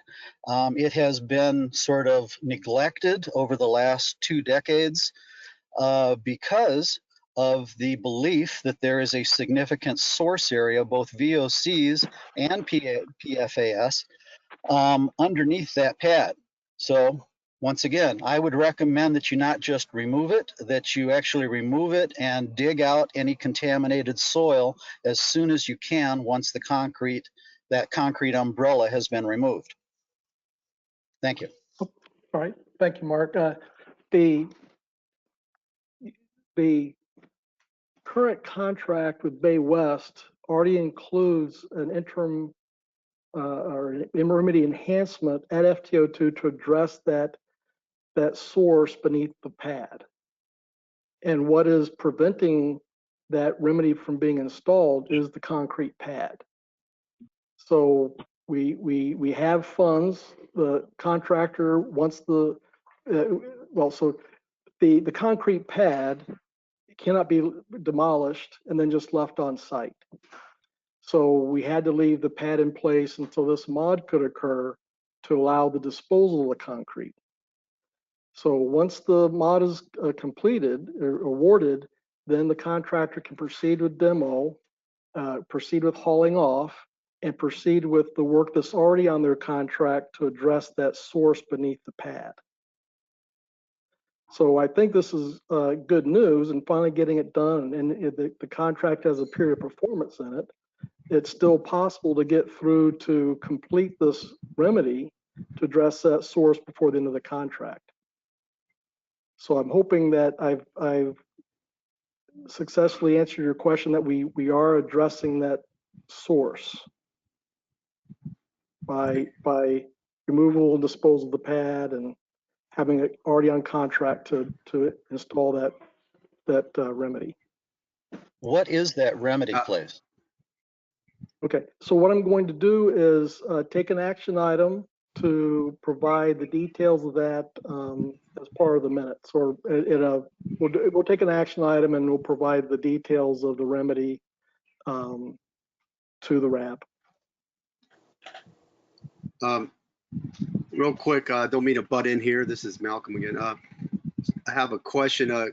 Congressman Kildee needs to, he had asked to make a public comment at the end of the meeting like everyone else. However, he needs to get off the meeting for a bit for a phone call. Is that okay if he makes his comments now? This is a question for the RAB members and Arnie and Dave. Is that okay? And This is Arnie. Yes, it is okay. That's fine. That's okay. Okay. And I will open it up to Congressman Kildee. The floor is yours for a few minutes. Thank you very much. Yeah, it was my intention to participate in the public comment section, but my schedule was pretty tight today. So, and I know you've all been really working on this. So let me just take a couple minutes and again, tell you how much I appreciate the chance to make a few comments. You know, I represent Oscoda. I'm proud to represent Oscoda. I love the community. It's part of my childhood, so I feel real connection. And we know what happened there. The firefighting foam containing PFAS, you know, has had an impact leaching into the groundwater, drinking water, groundwater wells. And I've been working really hard to deal with it since I came to Congress. I've been working with the people there in Oscoda, particularly the organization Need Our Water. They deserve a lot of credit for being tireless and bringing this public health threat to the public's attention, because it's made a difference not only in terms of our ability to get things done in Oscoda, but it's made a difference for the whole country. And we do need to hold folks accountable. One of the things I did was I co-founded the Congressional PFAS Task Force, which is a bipartisan task force to bring Republicans and Democrats together to address this health threat. My partner in forming the caucus is a Republican from Pennsylvania, Congressman Brian Fitzpatrick. He also has problems in his district, and that's the way this has come to us. 3 months ago, I spoke during a RAB meeting and expressed that I was disappointed that not much had changed for the people of Oscoda. The Air Force has not, I don't think, taken the urgency that we are insisting upon to deal with cleaning up these chemicals. I'm concerned that we do continue to focus more on studies than cleanup. And while the Air Force has announced plans to increase cleanup efforts around Clark's Marsh, obviously we support that, but that's not enough. Air Force Beach, Lake Van Etten, is no threat. It's a public health threat and it needs to be addressed. And we know enough, I think, to have it addressed. The recently submitted expanded site inspection, it does call for more studies. And I can't be against studies, but when I am there fighting for money to clean it up, I want to see more of that. We know that a substantial endangerment exists. There's a health advisory for the foam on Van Etten where people swim and people fish. There are health advisories for deer, for fish, for small game in Clark's Marsh in the Ausable River. The letter, the February 25th, 2020 letter from Air Force Secretary Barrett indicates there are $13.5 million referenced for cleanup of the former base. The letter mentioned that the money can be used for construction or expansion of additional treatment systems if needed. So I ask, and this is just my 2 cents, it's a lot more than 2 cents, $13.5 million. I ask that the majority of that money be used for cleanup. That was the congressional intent. The facts show that there is an imminent and substantial danger. I'm asking the Air Force to act. This is the intent of Congress. This is what Congress funded, and the people of Oscoda deserve that. So I appreciate you adjusting your schedule to allow me to say those things. It's something I feel really strongly about. And thank you again. And the people there in the community of Oscoda, keep it up. You're on the right side. So thank you all. Thanks, Thank you, sir. I'll be reading into the minutes at the end during the Q&A, the paragraph from Secretary Barrett's letter talking about the use of the funds. I'll wait till that period. Next slide. Okay, thank you. We still had, going back to the previous presentation, we had a couple of hands raised. Oh, okay. And I think I got, let's see, Mark Henry, we got you. The next one in line was Mr. Bill Gaines. You sent in the question. Do you want to ask it or do you want me to read it? Or I would go ahead and ask it. Okay. The responses to some of our questions from the last RAB meeting said that Mr. Gibson was not aware of criteria for cleanup for things other than water. In other words, criteria for cleanup of fish, criteria for cleanup of venison. I don't understand how you're really going to do that ecological and human health risk assessment effectively without some kind of wildlife consumption criteria. We've shared some. I know that MDHHS has criteria. I've discussed that criteria with them. I would make the point that the mean fish in the Asaba, the mean bluegill in the Asaba is 250 parts per trillion. There's a do not eat advisory on that. But if you ate an 8-ounce serving of that fish, it would be the equivalent of drinking 1.5 liters of water a day for a year and 4 months with 70 parts per trillion. That's based on the fact that 1 nanogram of PFAS is 1 part per trillion of a kilogram. And a kilogram and a liter are the identical things. So I would like to know what kind of criteria are going to be used for the human health risk assessment on wildlife consumption. MDHHS has some, so that would be a source. Thank you, Bill, for that input. The purpose of the RI is one of the purposes to examine those criteria and provide that back to Eagle for their review to confirm that the Air Force is using the proper data. That would be good. Thank you. Thank you. Any other questions? Okay. Let me see here. We had sorry, I have to scroll back through here. Mr. Bill Gaines. And then we had Artie, you had a hand raised. Just real quick, just to supplement what Bill said, in the last meeting, I brought up that EPA provided the Pease Air Force Base in November of 17 criteria for human health risk screening for fish and for dermal, and there was a whole list, and I gave that to the Air Force in November of 2018, almost 2 years ago.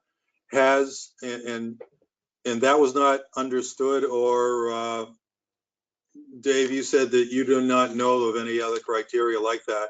And I was wondering, since then, are you looking into that criteria, and can it be brought into the discussion of at least combining and compiling all the data that the state has taken on wildlife, and at least do a screening, and then you'll do the assessment in the RI. So that's my suggestion to finish that topic. Okay. I'll work on my responses now, in that I am glad to say that even though I personally don't have the expertise or knowledge of the various things that have been talked about on the allowable limits in fish and deer, and what are the P's or New Hampshire requirements for various things, we're hiring a highly qualified contractor. We have hired one with Aerostar that has the expertise. So I am not the expert that's driving all the aspects of the contract. And we have hired a team. So they have hydrogeologists, geologists, toxicologists, chemists, all the expertise to bring forward to looking at Wurtsmith Air Force Base and the components that I've shown here with the remedial investigation, which includes all those areas. They have the expertise. They're going to be based upon all the existing knowledge, looking at placement of new wells as required, and then coming up with recommendations and moving into feasibility studies, as well as what are the proper placements of these expansions of the system to address Air Force Beach and Clark's Marsh. So I'll try to watch how I say things, and say just that I'm not personally aware. Thank you for that input. And the contract will be looking at those factors and they'll be incorporated. Any other questions there? Yes, we had Kathy Loserbach. Hi, yep, Kathy Woosterbarth.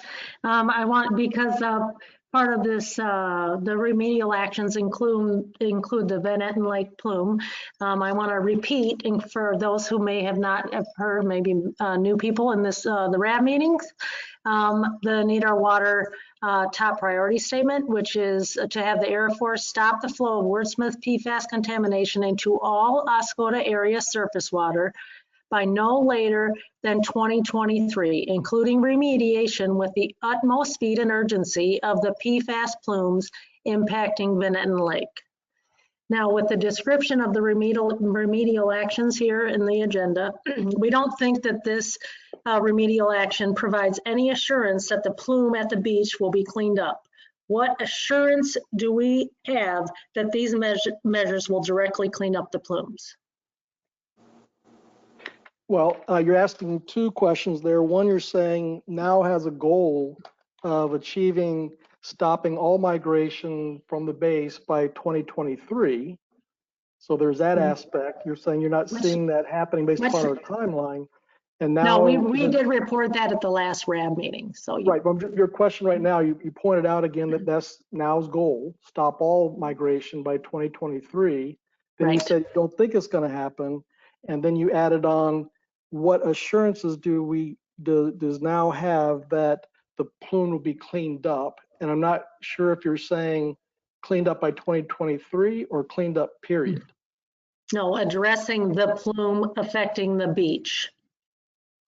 You're saying what assurance does now have that the Air Force will be addressing the plume to Air Force Beach under this RI? That's right. Well, that's our goal. I think let's see, look at my slides here, if we've already addressed it or if we're going to be addressing it.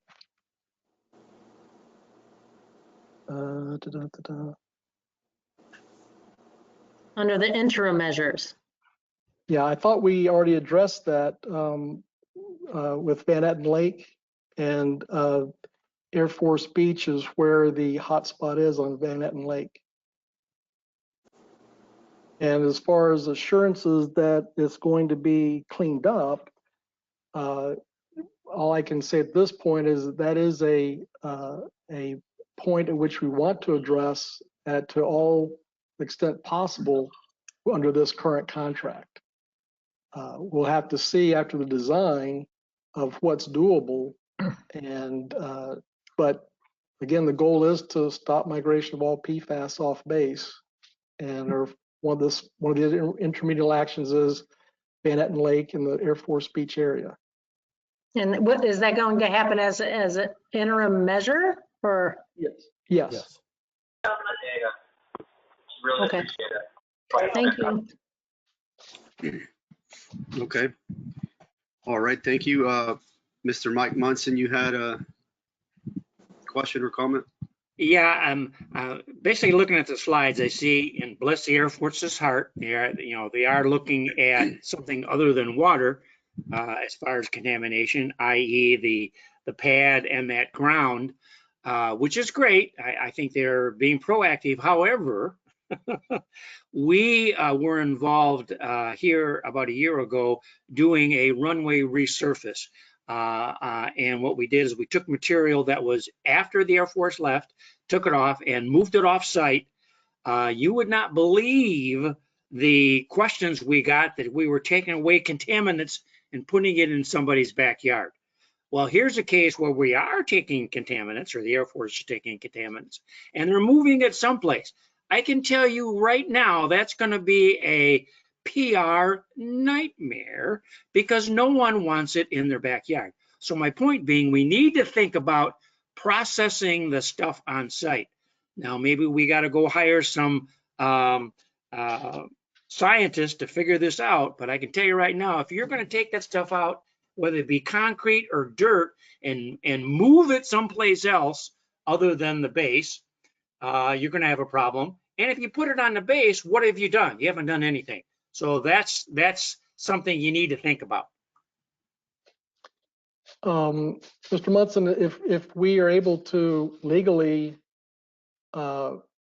dispose of the concrete at a regulated site, are you saying we're not free to do that? I'm not saying you're not free. It's just if you start driving this stuff around off the base, you're going to get people concerned. I can tell you that right now, because we had a kind of a PR nightmare when we moved just some asphalt material to an area that they reprocessed it. There was no PFAS in it because it was the runway resurface was done after the Air Force left, and it was above all that stuff. But just a PR nightmare you're going to have is going to be something you need to think about. Well, I guess I'd like to hear more from you after the RAB. Could you send me some kind of information about what the PR nightmares are? Because I haven't heard of following the law for disposal of anything now is a problem. Okay, well, it's about 3 or 4 RABs ago, I got attacked by local people saying we were removing PFAS material off the airport. So it was a verbal confrontation. I'm just saying that you better make sure you got all your ducks in a row, and you know, maybe you guys have it in line, but I know we had an issue. We are following all the Michigan and US EPA requirements for disposal of materials. Okay, maybe it won't be an issue, but I'm just you know, reverting what you know we had in. This is Steve Termath. And I apologize. I'm going to add on to that. Not only are we following the law, but by policy within the Department of Defense and the Air Force, we are treating anything like that as a minimum as a hazardous waste. And right now, most regulations do not consider it a hazardous waste, but we are by policy treating it as a hazardous waste and making sure that we go a step above and beyond to make sure that wherever we take it, we're not creating a problem or a legacy problem that's just going to surface in the future. Okay, all right. Cases, I mean, it sounds like you got your ducks in a row, and I'm glad for that. Okay, thank you. Okay, thank you. I think we had one more. We had Mr. David Wynn. Yes, my question is relative to the RI investigation. I noticed you mentioned in here that the RI investigation was part of Wurtsmith.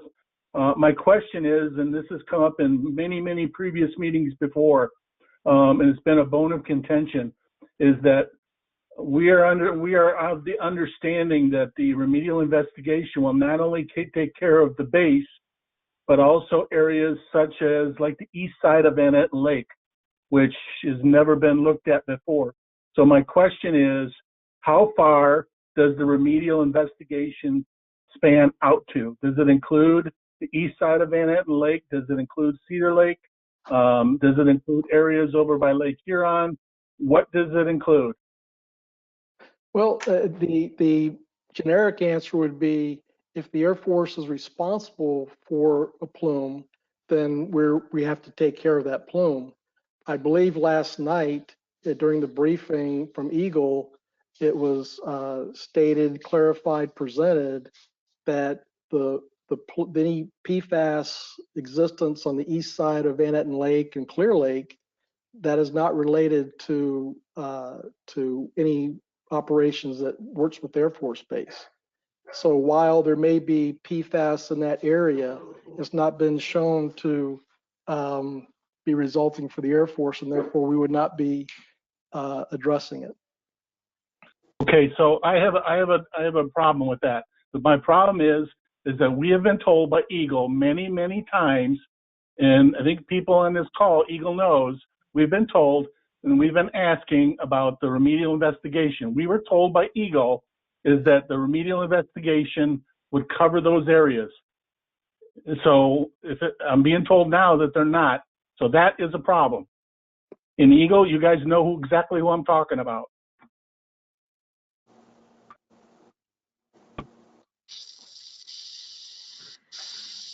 Beth, Mr. Neller, do you all want to have any information for Yeah, Mr. Wynn? sorry, I had my hand up. Mike, do you want me to take that one? Yeah, go ahead, Beth. Okay.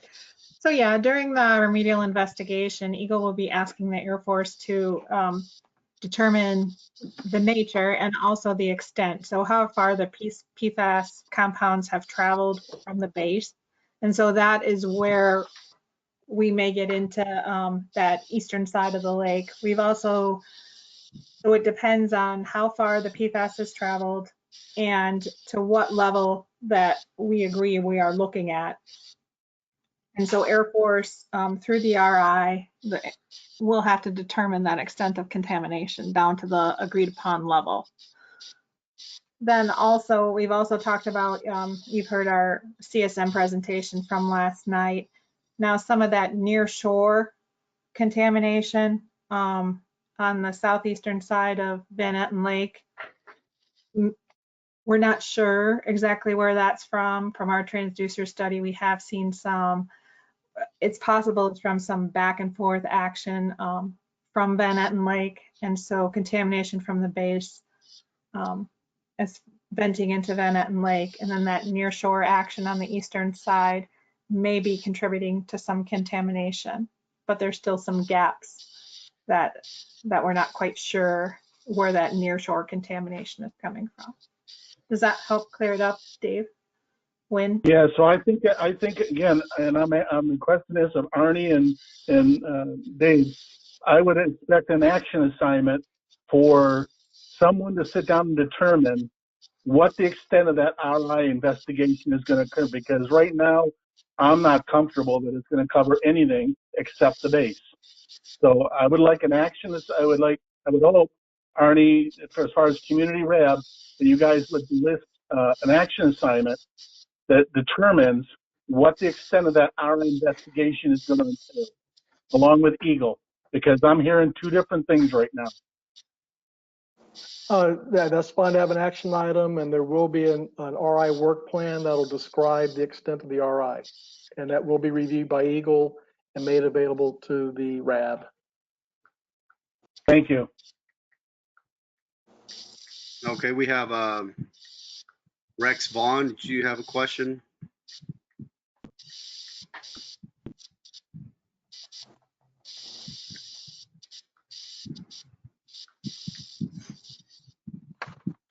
Are you unmuted? Rex? Are you muted, Matt, Rex?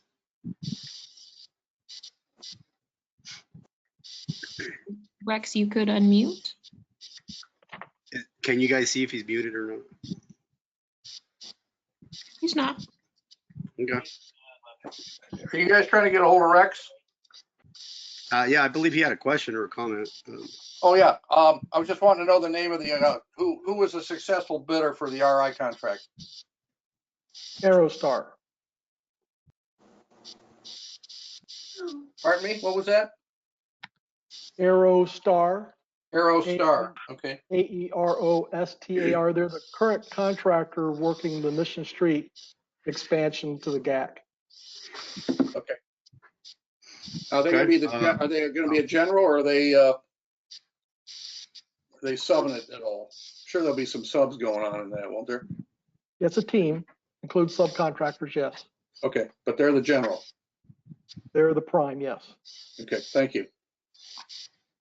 Okay, Mr. Bill Gaines, do you have a question?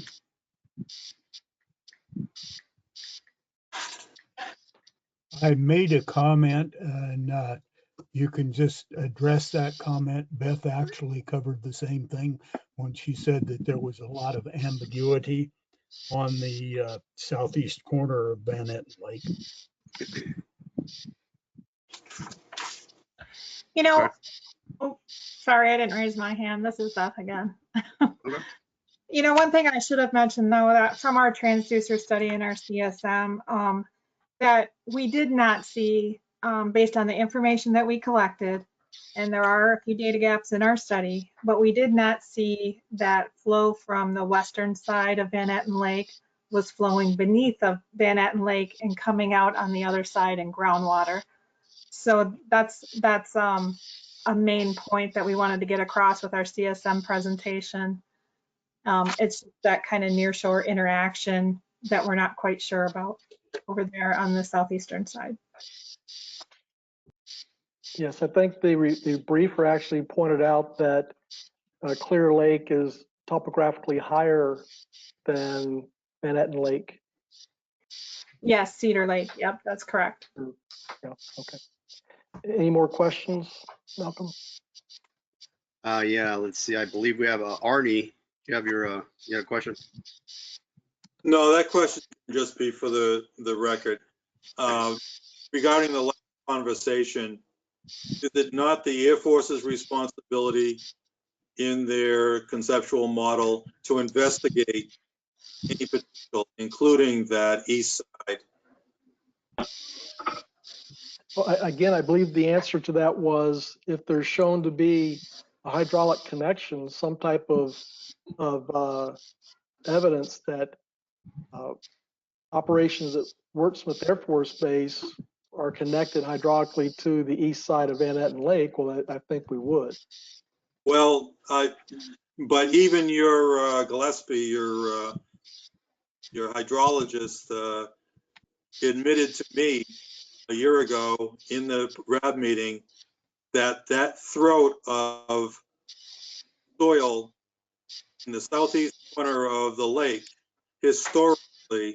geologically historically, over a few thousand years, and Eagle even showed on their map last night that there was a river delta that did right at the shoreline of that southeast, that 20, 30, 40 feet down, that hasn't been evaluated by Eagle nor the Air Force. So that's a concern of ours, and it's the Air Force's responsibility as the site circular party to investigate that. Let's just say there will be a CSM and there'll be the evaluations necessary to cause us to investigate areas. And as far as this, if we call it eastern side of the lake or Lake Huron or Clear Lake or Frank's Pond upgrade of the base, let's see what the CSM says, the groundwater modeling, and let the investigation occur, and everyone will see exactly where we intend to look. It'll be clear as to where we're going. And we'll know that in a timeline that we can influence the final decision on whether or not an investigation in that area will be done. We'll have time to comment. The RAB will have an opportunity to know what the Air Force is doing, yes. Okay. All right. Okay, thank you. We got requested Dave Wynn.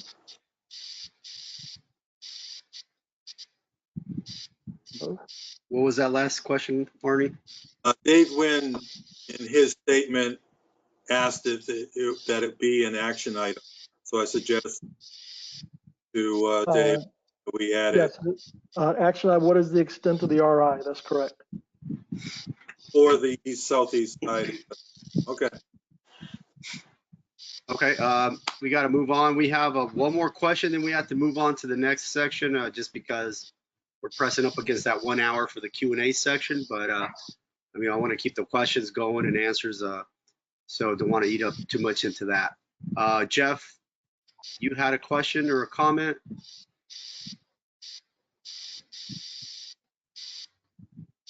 No, sir, I'm good. Yes, hi, this is Martha Gottlieb. I'm sitting in for Jeff. He had to step away while we were waiting here. But okay. And I don't understand, and I used to be an alternate as well. So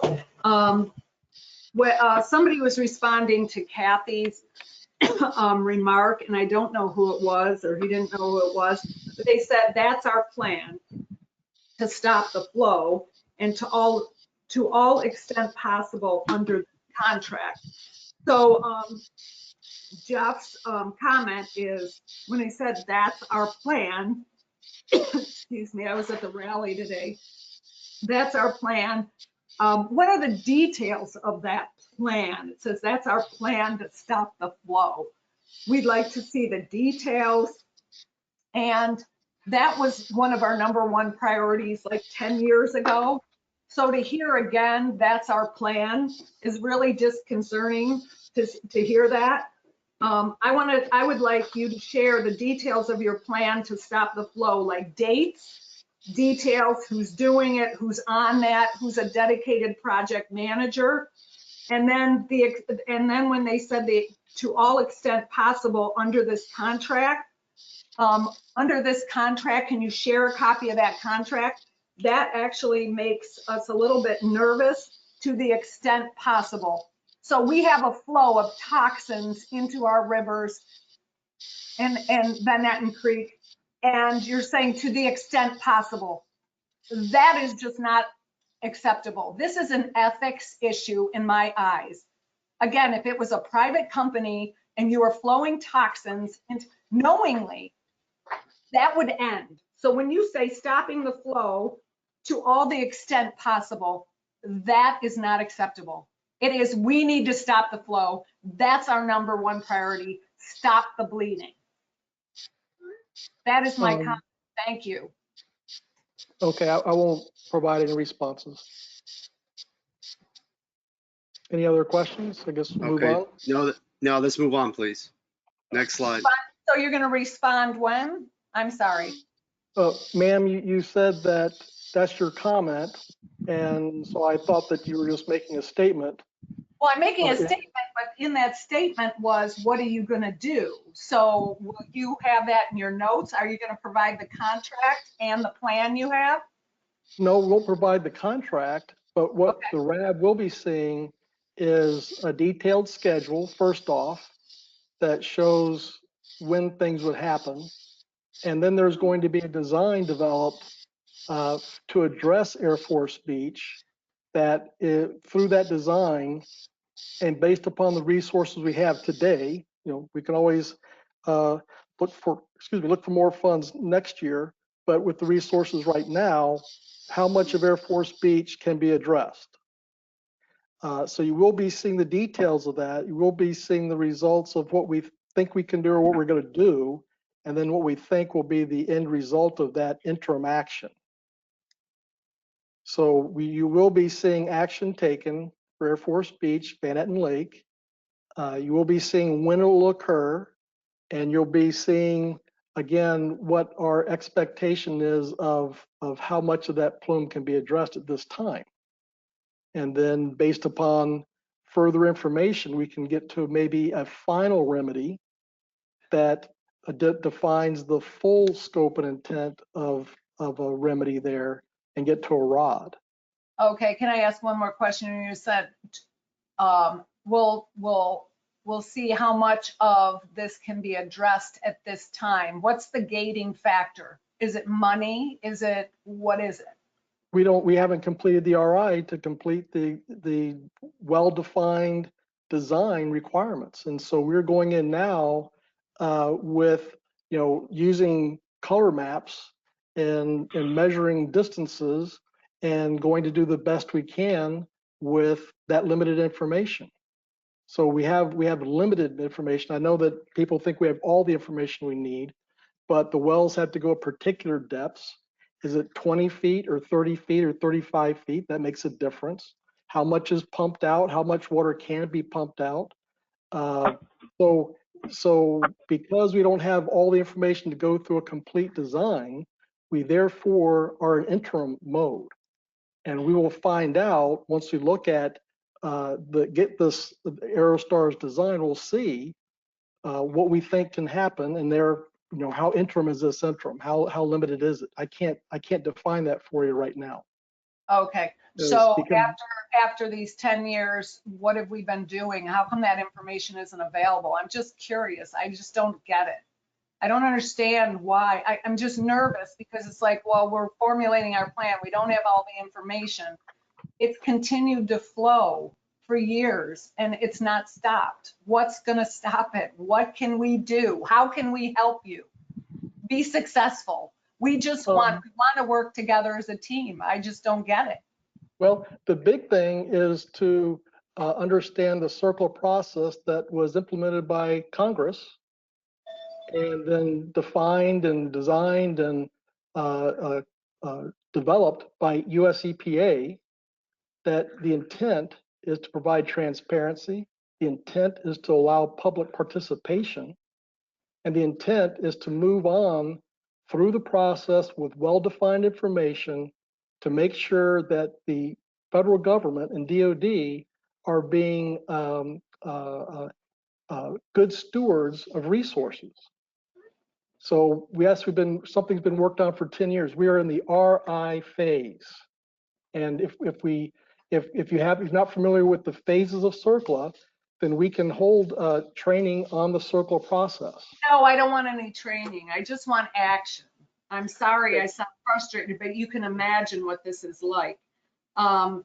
Is Van Etten Lake, is it supposed to be interim, not final? Van Etten Lake is supposed to be interim, not final, right? Well, by definition, because we have not completed the remedial investigation and a feasibility study, it is interim. It'll be great news if we guess right, and it turns out that, wow, we happen to stumble upon the answer that the RI proves and the feasibility study proves. That'd be wonderful. But we have not completed the RI. We've not gone through a feasibility study. Therefore, I cannot say it's the final answer. Okay, if I may interject here, we're going to have to move on, and I'm sorry, I don't mean to cut anybody off. If you do have further questions, please submit them. But in the sake of time, we still have to do some RAB co-chair or some RAB member elections, co-chair elections. So if we could move forward, unless if the RAB members are good with that, let's move forward, please. Okay, we're going to the RRSE. Yeah. Yep. Yeah. The next. This is just an advertisement. Go to the next slide. These are topics that will be addressed in the presentation. I'm not going through them right now, but this will provide all the information needed by the public, the RAB, to understand the worksheets that are developed and to help them provide comments on those worksheets. Next slide.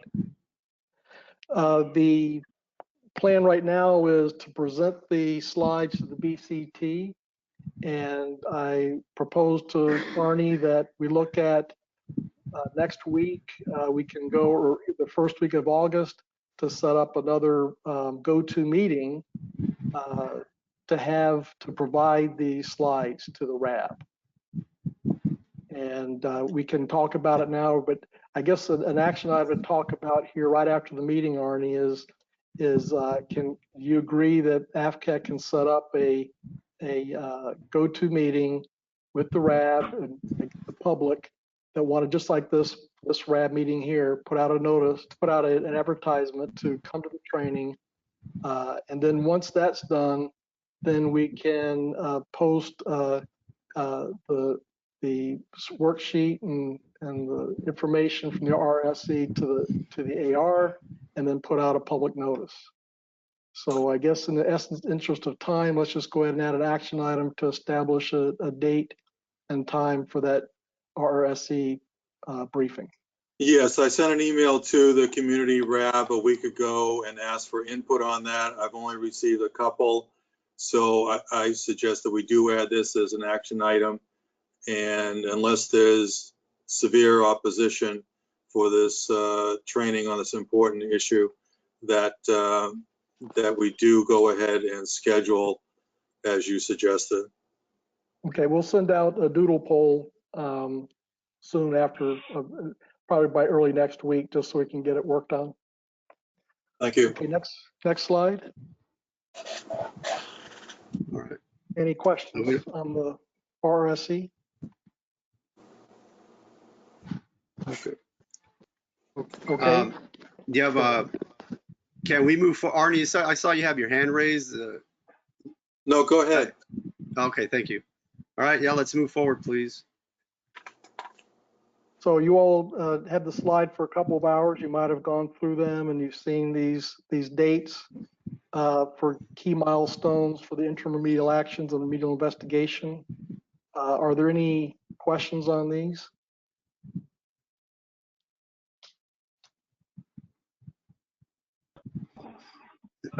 Again, these are at this point in time, early in the contract. These are again a timeline, but by the next RAB October, there's going to be the detailed schedule showing all components of the RI and the RI, IRAs that you'll see all the details at that time. But they're going to fall within these timeframes here. Dave, this is Arnie. I'd like to set up an action item to ask the Eagle and the Air Force to help the community RAB know the more detailed schedule that you're making decisions and to share communications back and forth so that this very important phase that we're moving into for interim remedial actions, that the community RAB has more timely tracking and knowledge so that we can answer more of these questions that have been coming up at this meeting and give the opportunity to do so. Arnie, if you could send an email to us and put in that email what your question just was or what the action item is. Okay. All right, thanks. Any other questions on this slide? I don't see anything on my end, Dave. Okay, next slide. Dave, it's Jeff Moss. Can I ask a question? Yes. Okay. I had pushed the button. I guess it didn't work. But I guess my question is this. You have around $5.5 million of the $13.5 million slated for remedial action of particular projects in the Clarks Marsh area, FTO2, or the Radcliffe Beach and Van Etten Lake area. My question is this: was there any consultation with Eagle as to what projects were priorities of theirs along with priorities of yours to generate remedial actions utilizing the same $5.5 million, or maybe utilizing $7 to $10 million and taking the RI into the fourth quarter of 022? In other words, maybe prolonging the remedial investigation a little longer to satisfy some of the primary remedial actions that Eagle may have focused on their agendas of finding different areas or different priorities than the Air Force's. Well, I would say that these two intermediate actions are on the list of 4 that came from Eagle. Okay. So we're on the same page. This remedial investigation contract allows for additional intermediate actions as deemed necessary. And that Eagle is going to be a partner with us, stakeholder, and supporting us with the design plans, the work plans, the RI plans going forward as to what makes the most sense now or coming up, now that we've got the RI on board. Okay, but what it sounds like is that they're being told what you're willing to do, and they agree that these things need to be taken care of.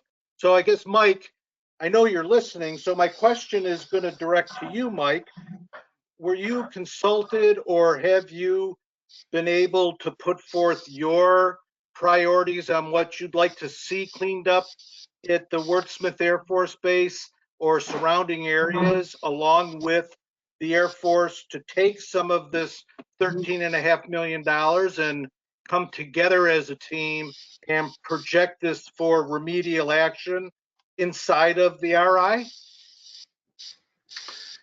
Jeff, yeah, this is Mike. No, we weren't consulted before they announced the two that the Air Force has said they're going to undertake initially. Dave is right in that when we saw that, it was 2 of the 4 we had indicated we requested that they be undertaken. So, you know, I mean, whether or not these were the top 2, I mean, we can't really argue with what they chose to do. You know, we wouldn't say, oh, we would have picked this one, and we didn't list them in any sort of priority. I would tell you that you know, in our estimation, the removal of the beds up by the wastewater treatment plant is the most costly of the actions that we requested be undertaken. And so I understand why that one didn't necessarily, given the resources they have at this time, didn't get picked. But I mean, there wasn't a back and forth about what they were going to do. So is there within the CERCLA process, Dave, a way to, instead of communicate inside of the disputes and the issues that we have, is there a way inside of the CERCLA process that the 2 major league parties that are involved in this can be more coordinated, so that as a community, we're seeing the actions of the 2 parties be more teamwork like than adversarial against each other on these particular issues? I mean, we're just looking for some interim action, okay? And what you're choosing are clearly things we've been looking for, but they clearly have primary sites that they'd like to do also. Am I out of bounds in what I'm asking, or, I mean, is it something that may further the community, that the 2 of you guys are in tighter communication to picking the actions that would benefit our community?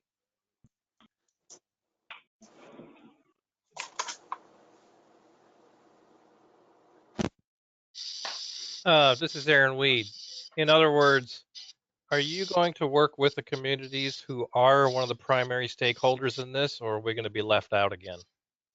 Well, sorry, I was on mute when I thought I was answering, but so there's really 2 questions then, Mr. Moss and Mr. Weed, about AFCEC working with Eagle, and then AFCEC sharing with the community what the plans are. So I can't speak for the past. I know going forward, CERCLA and the process does allow for that to happen, because there's going to be work plans developed, whether they're for the designs of the IRA, or if it's going to be the placement of the remedial investigation wells and what media are collected and where, that those documents are going to be made available and reviewed. So there will be communication happening. Yes. Well, I think that there's communication that does occur, okay? For me, you know, we're getting these at 10 o'clock this morning or 11 o'clock this morning to be able to review it. And I understand that you have a lot of things to coordinate, but I'm trying to determine, after 3 years of looking at these things and being on monthly calls with everybody and trying to understand what's going on, everybody is clear that the communities are extremely frustrated with what's going on. And we have the state of Michigan and we have the Air Force DOD. We hear a particular amount of money that's allocated by our Congress to do remedial actions, and you've allocated some of this money towards that, and you've allocated more of the money towards the investigation, which is exactly what you said would happen, and it has. I guess my question is how do we have more input to allow this funding from the taxpayers to go towards the remedial action that we're looking for to take place here. So but I don't think the $5.5 million is enough money out of the budget. Let me, if I could, you're getting into what the statements that Mr. Representative Kildee made. I'd like to combine my response to you and him during the comments phase. Perfect. Or the Q&A Okay, phase. that's all right? fine. Thanks. Yep, I just wanted to be heard about it. Thank you for your time. Thank you. We have two more. We have time for two more comments or questions. One is for Kathy. We kind of skipped you there, but here, please. Now's your time. Okay, thanks. So under the interim remedial action timeline, and I believe maybe Arnie may have said this, clarified it, but we'd like to see those Benetton Lake plumes, remedial actions, timelines specified inside of that, please. You're asking for when will the installation of the additional treatment be applied to Air Force Beach? Is that what you're saying? Right, that those remedial actions were specified for Benetton Lake. So, and then you have some, there were two items that were going to be addressed and under remedial actions. And so we'd like to have those broken out, of course, so that we could see the timeline for Benetton Lake. Yes, that's what you'll be saying. All right, thanks. Okay, thank you. And we have Arnie. And will that schedule be at the same time that you send it to Mike Neller at Remediation Division in October? The process would be to work with Eagle first and then share with the public. But that will happen to give to the public by the October RAB. I understand, but we need to have better understanding to minimize these repeated questions about this issue, and they're good questions. So I'll be talking with you about an action item and talk to Mike about how we may share some of this with a community RAB so that we can help and do our task with the RAB is to communicate with the communities. We can't do that if we have no information on technical decisions by your two agencies. So it's an action item with the co-chairs should talk about that very soon. I believe the schedule that you'll be getting in October will answer these questions on the timing, yes. But that's when you're throwing it out to the public is what you said. Yes. We're not just the public. We're here to help the public understand. So we need to understand a little bit before the official public. So we'll chat and see if we can come up with an understanding. Okay. Okay. Any more questions? All right. No, we don't have anything else that has been come up on our end. But let's move forward. That way we can take care of the RAB business. Next slide. I think you have one more slide, Dave. There you go. Oh, okay. Long words here. You all have seen it. You can look at it again here. We've got to verify the design parameters. So we are not at this point able to start next week with drilling wells. Okay. You've seen some of the things that have to be done in order to actually drill wells, install wells. And we're going to continue to evaluate if there's additional intermediate actions that need to be done now under this contract as we gather more information. I think that basically says what those two slides are saying. We are going to be working with Eagle to do that, to finalize those plans. So any questions? Is there another, any questions on the conclusions or the timeline? Talked about the timeline. Can we move on to the RAB business or? Yeah, I had one more question. Jeff and I had a question, just real quick here.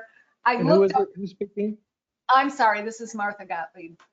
you mentioned something, you know, about the circular training process. And again, I went on the flow chart on the site and I see that there's a decision tree, you know, it's the 5th block down. It says, is an immediate or short-term response necessary?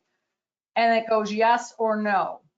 Mhm. So I'm curious, is an immediate short-term response, when you have known toxins that are created by the Air Force, we know that is flowing, known, wouldn't that classify as an immediate short-term response, and that then would initiate Superfund emergency response program? I mean, I'm just saying, like, toxins flowing into our water. I can't think of anything more immediate needed. Okay, ma'am. If what I'd like to do, ma'am, is to, I think one part of the solution, besides having separate RAB training on that particular topic, going to delve into the details of that, we can attach to the minutes to the RAB portions of the details of what is a yes or a no, and provide that, you know, for the minutes. Okay. And then if that doesn't answer the question, we can, you know, provide some more in-depth, you know, online training or something, or, you know, another RAB. So, but Okay. there are criteria, and we can go through that. I just don't have time right now. Okay, that's fine. That's fine. Okay. Thank you. Intuitively, you're just like, Okay, thank you. toxins flowing would be immediate to me. So, okay, great. Thank you. And Okay, thank you. Dave? Let's move forward here. just ask one quick question though, clarification. Okay, go ahead. When you're doing that, last RAB meeting, I asked you to help us understand how you decide in accordance with your Air Force instruction 32-7020, which gives criteria to make that decision of interim controls decisions before the RI even starts, as Martha was alluding to. So please, when you answer that, reference that instructional manual that you have to guide your teams. Thank you. Thank you. Okay, let's move forward with the next slide.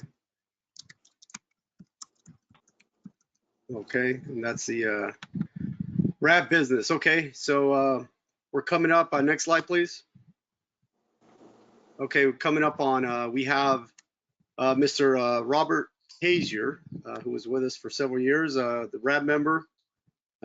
He has gone on to other things and will not be serving as a RAB member any longer, and we appreciated his time and his dedication to the RAB. That leaves a vacancy. One of our alternates, Mark, has stepped up and I think is up for the vote. So at this moment, I'd like to let's go ahead and have a vote for Mr. Mark. And I think we have Natasha. We have everything in place to do that. Okay. And there's some instructions there. Again, this is for.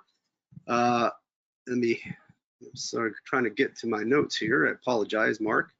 Well,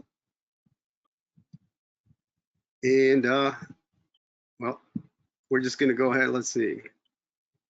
And I'm sorry, I'm looking for your last name, Mark. I apologize. All these notes in front of me, and I'm trying to dig through them. Henry, Henry. Okay, easy enough. Sorry about that. Okay, Mark Henry, this is for primary RAB member. Please, RAB members, primary RAB members,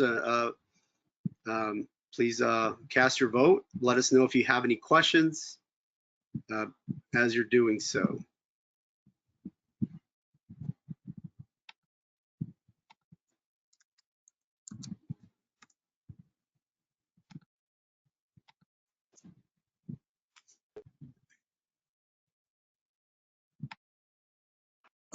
Natasha, suggestion, what, I can't find that voting document. What do you mean voting document? You put it in the questions box. I got it. Showed up. Okay, great. This is Aaron Weed. Why is there an abstain option?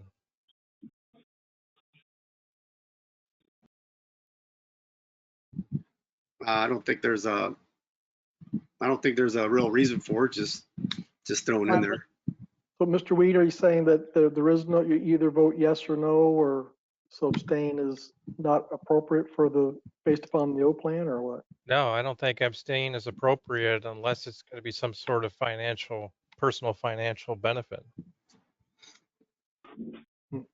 Well, let's try and see if we can get 9, or was it going to be 8 yeses and nos first off. Okay. So for the sake of this vote, then please refrain from using abstain. It's either yes or no. Is that? This is Jerry Schmidt. I have to ask, my voting box here does not seem to allow me to type in it. It's the question box. It's the questions box. What voting box do you mean? Well, okay, I have a box here with an arrow pointing here, and it says type into the questions. Wait a minute here. Okay, yes and no. How do I guess I don't know how the hell to vote here. You just type yes or no? Well, I realize that, but on the side, I don't know how to make it register, excuse me. Yeah, you should have a sidebar, a red arrow on the side of by the side of the screen there. That red arrow, if it's pointing to the left, press it and that'll open up the sidebar. Okay. Okay, and now down, you'll see audio, handouts, and questions. And in the questions drop down, there's a space for you to enter information. And that's where you say yes or no. All right, that's where you want me to put my, okay, I got you. Thank you. Sorry about that. No problem. And say send. I'm 37 years old, so I don't know how to do all this stuff. It's good for the brain cells. Okay.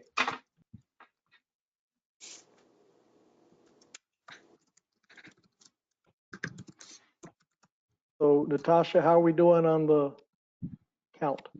We have one more left. We're waiting.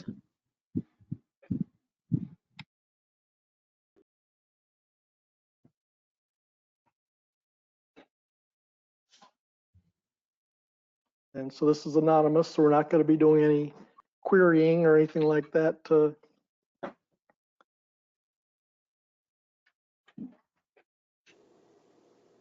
Does the person, this is Kathy, does the person need prompting to do this? They just responded. We're doing the tally now. Okay, thank you.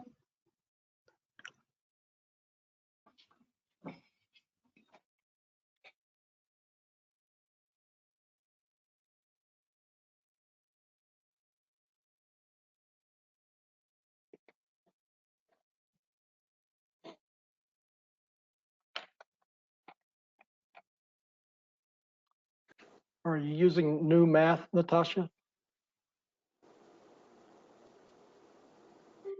I just let Malcolm know the results. Okay. All righty. So the results are 8 yes. So okay. I believe that that confirms it. All right. Welcome aboard. Okay, perfect. Yes. Welcome. Thank you. Thank you. What's up? Okay. So then moving on, the next elections now is for co-chair. We've had the co-chair is up for re-election, and so that opens up the position to any primary members of the community RAB.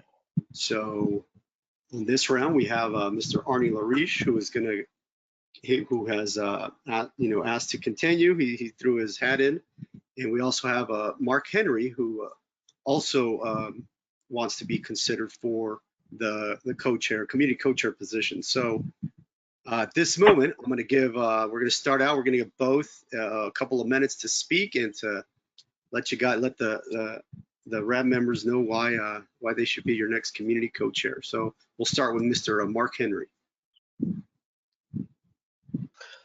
I've been involved with Wurtsmith Air Base since about 1998, almost continuously. I have a great love for the surface waters of the state of Michigan. I have worked towards cleanup of those during my whole career with the state.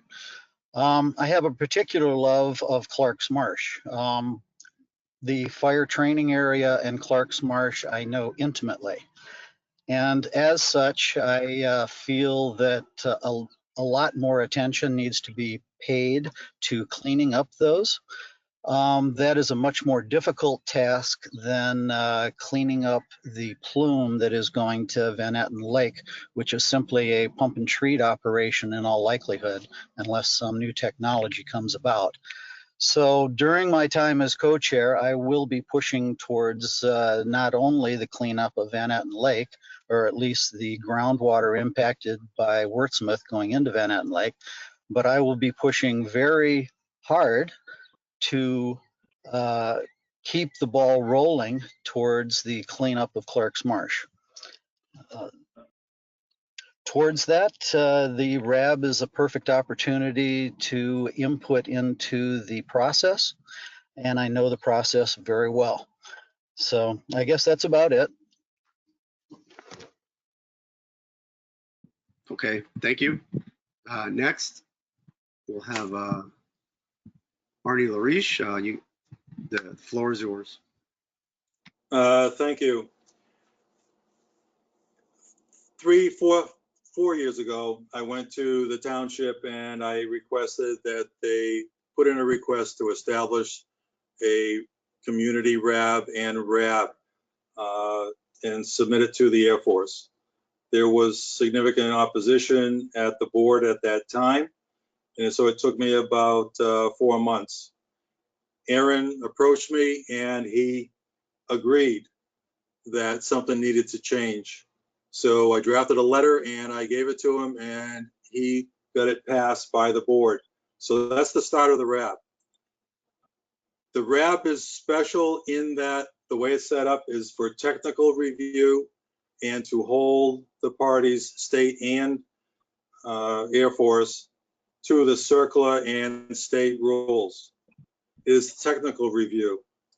We have to be careful not to spend a lot of time talking about health issues and things like that. But activism is great and it's helpful to bring attention, but we have to make sure that we do the work behind the scenes so that we know the science and the decisions of how it's being made. There was one other thing at the beginning of the training that's very important to bring up, and that is the facilitator told us that we are individuals in the community RAB. We do not represent other organizations. So we vote so that we can communicate with the community.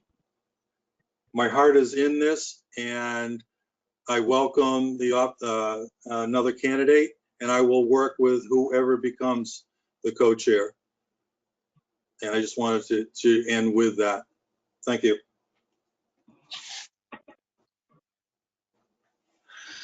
Okay, thank you. So we'll move on to the voting for community co-chair. And correct me if I'm wrong, Natasha, but it's going to be the same, or I think we got it. Yes, it's the same. Okay, everybody knows. Okay, good. Sorry about. Okay, so there it is. Disregard the word abstain. You got 2 choices. Let us know who should be the next co-chair. Thank you.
We just have 2 more, and then we'll have the vote results.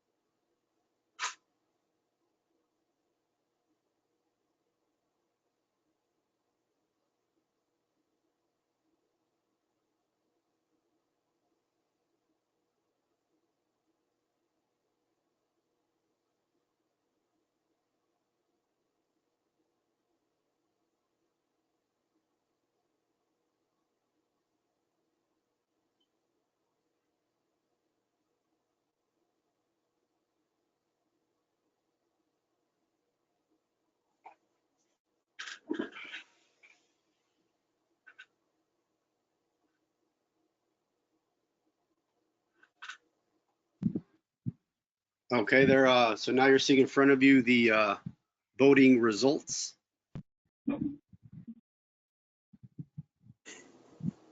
So, Dave, is this the word that you like to use, quorum, for the way ahead? You got to unmute here. Yes, we have a quorum and we have 51% or more. So welcome aboard, Mark. Thank you very much. Alrighty, thank you. Congratulations, Mark. Looking forward to working with you. Thanks, Arnie. All right, thank you. Let's move forward, please. We're moving on now to the public comments section. We originally had set aside about an hour for this, but again, we had some good dialogue, some good questions throughout the meeting. So I think that was very well worth it to sit and to answer those as they came in. So now if we could open it up to the public so they could get their questions or comments in. So I'll go ahead and start with the first one. Because of time, if you ask more questions than one, I'm only going to use one, and the other questions will be answered in the minutes. So we're not going to forget about your questions or comments. We'll still get to it, but for the sake of time, we're going to do one for each. The first one that we had today was from Malcolm, yes. Oh, I yeah. forgot that Representative Kildee, and then I think it was Mr. Moss. Yes, made What's comments about the disappointment that all the funds are not going to the remedial investigation. So for the minutes, you want to address that? Okay. I just go back to the 25 February 2020 letter from Secretary of the Air Force, and it's paragraph 1, 2, 3. And what we'll do is in the Q&A, we'll put the whole paragraph, but the paragraph talks about we've spent $14 million on PFAS through fiscal year 19. And these funds, the $13.5 million, will allow the Air Force to expedite the remedial investigation by 1 year, which is the next step in the CERPA process. So AFCAC is complying with Secretary of the Air Force. And so the remedial investigation provides critical information on the nature and extent of contamination to conduct interim remedial actions if needed. So we'll insert that as far as responses to the comments and the questions. Okay, thank you. Excuse. Okay, thank you. Can I make a comment to that, Dave? It's Jeff. Who's speaking? This is Jeff Moss speaking. Okay.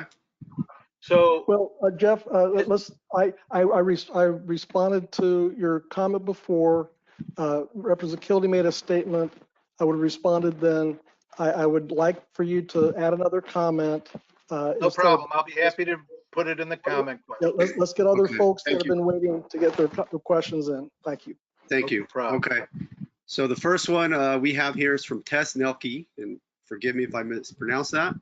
The question is, we don't know the impact of PFAS contamination in the health of the aquatic environment and all of the possible hazards associated with consuming fish harvested from contaminated waters. The Osable River and nearby Lake Huron provide an important recreational and commercial fishery to residents and visitors. It is likely that the fish consumption is an important route of PFAS exposure for many people.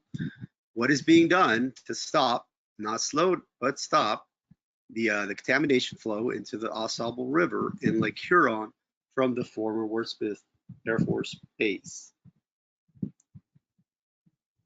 Is that I think the briefings talking about the intermediate actions for addressing Air Force Beach and Clark's Marsh are directly answering that question of what's being done, and further that the remedial investigation is going to define either permanent solutions, long-term solutions, or some additional interim measures.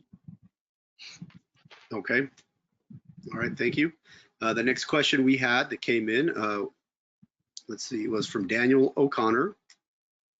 He asked, can you please show us somehow that the influent PFAS concentrations at FTO2 and Arrow Street have decreased over the time they have been functional? Thank you.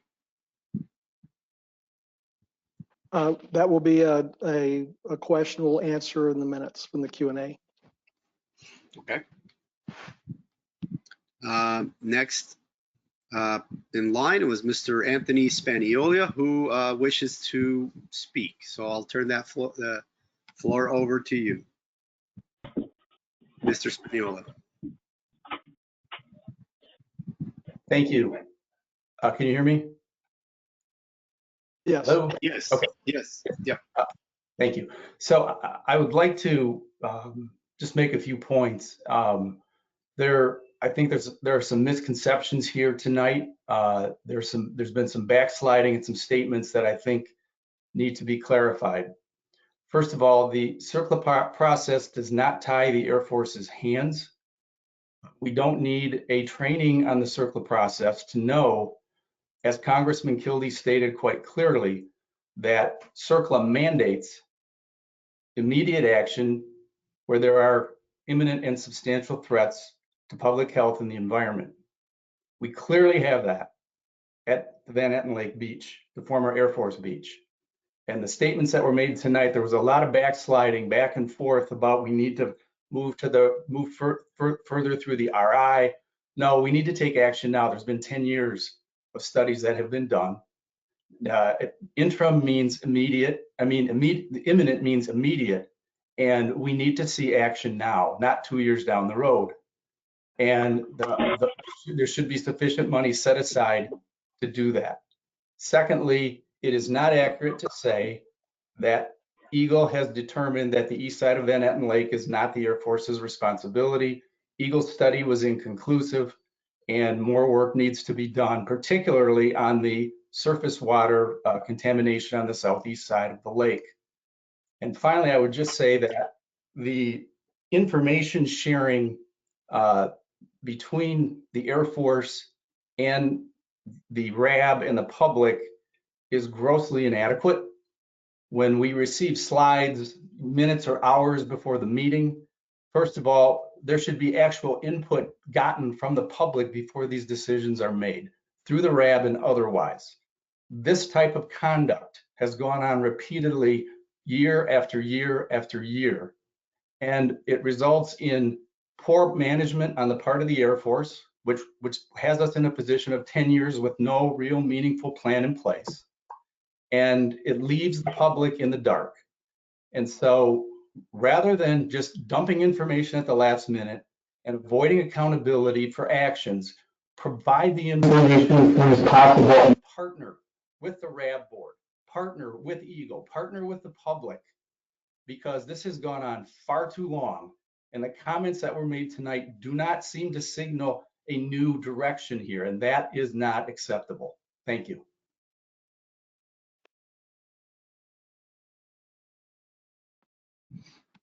Okay, thank you. The next, we have a question from Mr. Bill Gaines. Brings up a good question. What happened to the action item review? Is that something that we could address right now, Dave, or? I would like to push that to the next RAB. Unless we're done with all the questions. We have one more question that has come in. I could do that one and then we'll take it from there, I guess. Okay, so the next one is from Jeff Moss. Are the contamination of Clark's Marsh and Van Eaton Lake an immediate concern? And so that's why I'm saying where there's an action item to provide the details of that decision tree on what is an imminent health hazard that results in immediate response, emergency conditions, etc. So that's how we're going to answer the question. Okay, thank you. And one more comment, and that is a comment request, and that comes from Artie. Artie.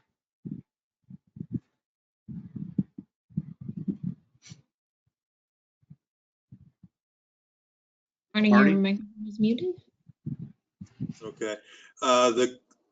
The comment answer that Dave gave on the money and everything, I want to have to submit a statement that the budgeting process between when Henderson told us that the RI would start in FY21, which is only 45 days away, the planning for that money should have been in the 21 president's budget, not spending the additional congressional money that was added, which became the 13 million.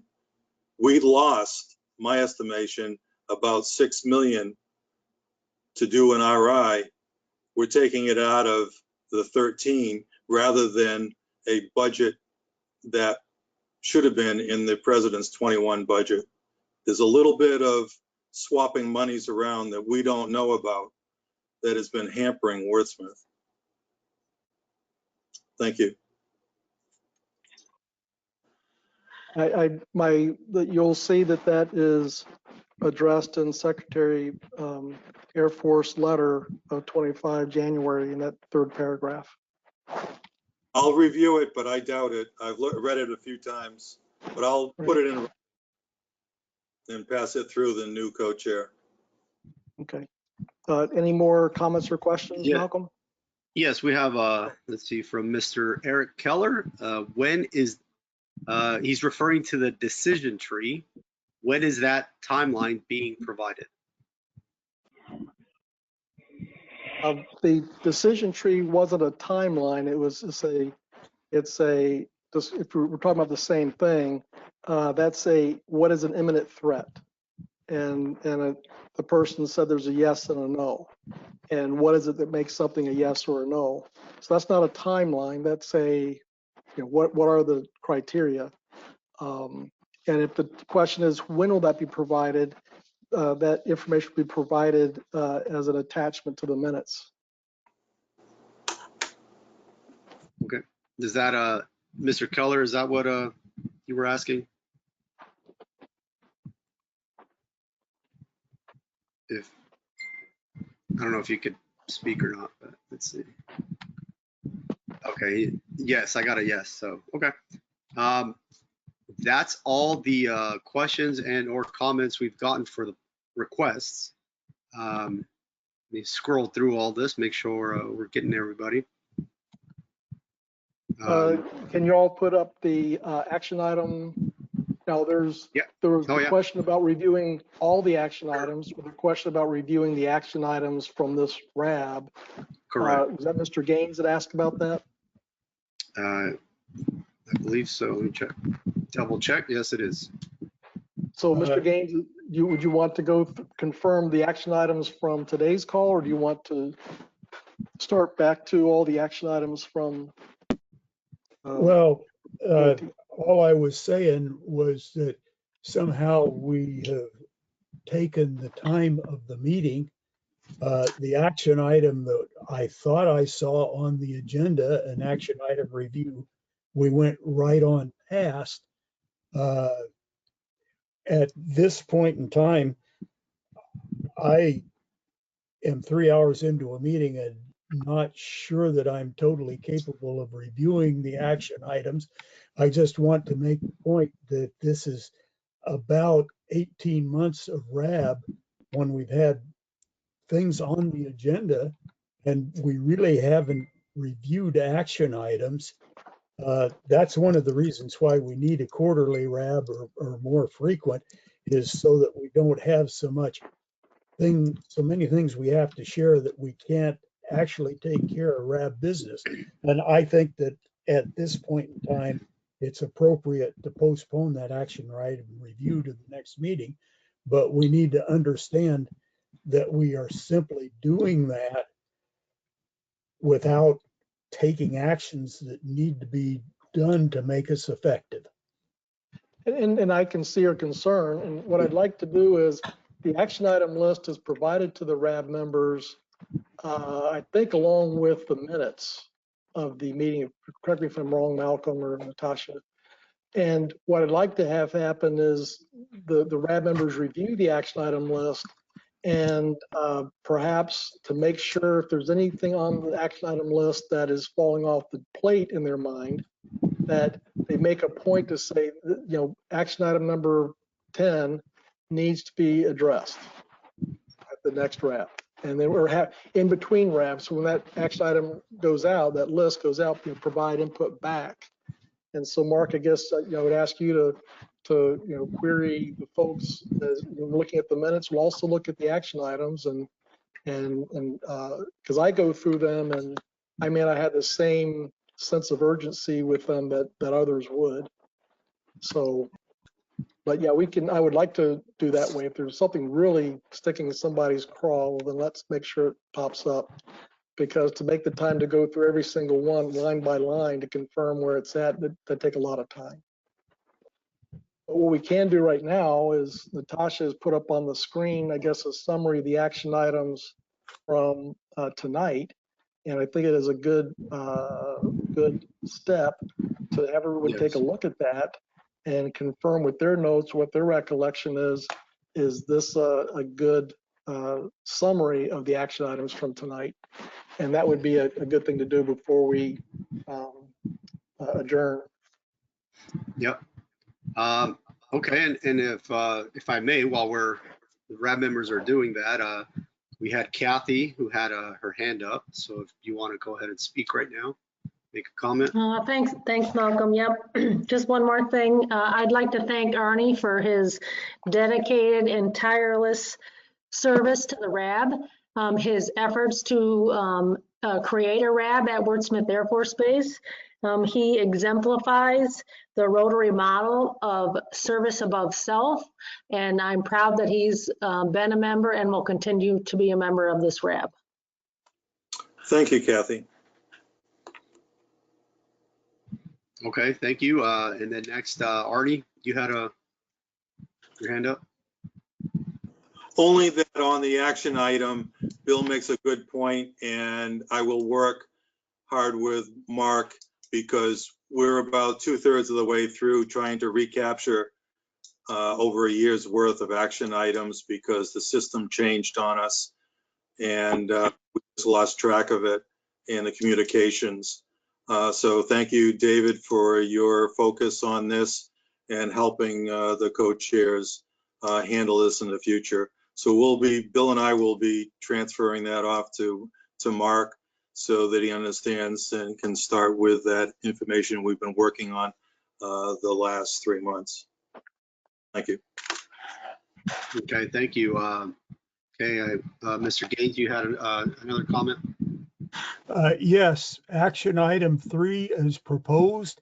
I believe Matthew Seiler's question was, what is the ground gallons per minute capability of the groundwater at the plants? We briefed what the current was, and he wanted to know what the capability was. So you need to make that clear. Yeah, so what is the design GPM? Yes. Yeah, so insert the word design before GPM. Okay. And then Mr. Mike Munson, you had your hand raised. Yes, I didn't see an action item that I asked, very part of the meeting, that we charge the Air Force to release their plans for well locations. Now, I realize we're early here, but I want that as an action item so that doesn't get lost in the shuffle. Yes, that's an action item. Yeah, I think that was previously added, but we'll get it. What you mean Okay, was- I appreciate it. I think because we had the email exchange, and so Natasha, Malcolm, you're saying that was already added. This is the stuff from. Yeah, we're tracking it because of your all's email. Okay. Okay, so this is an incomplete list of what we talked about today then, right? Well, I guess you're right. What they saw was you repeated an action item that we'd already said we were going to add it to the list. So. Okay, but I didn't see it on the list, so I want to make sure it doesn't get lost. That's right. All right, thank you. All right, thank you. Okay, and let's see, one more. Arnie, you got another comment? Well, number 7, it's good to capture what we talked about tonight, but add in the description, reference the original action item that was submitted. I think it was February of 2018. So there's been some work on that. So let's just combine the two so we don't duplicate things. Okay, so take the old action item from February 18, you said?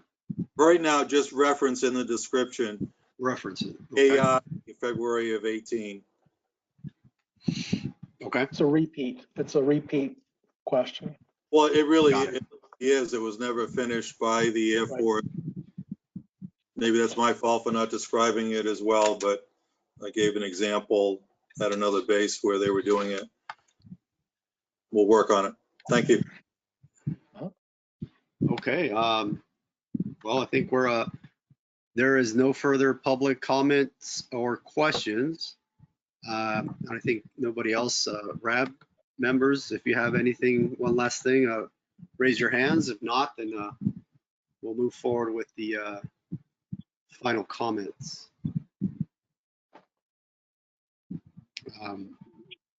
Okay, well, so from my standpoint, okay, go ahead. we got the elections done.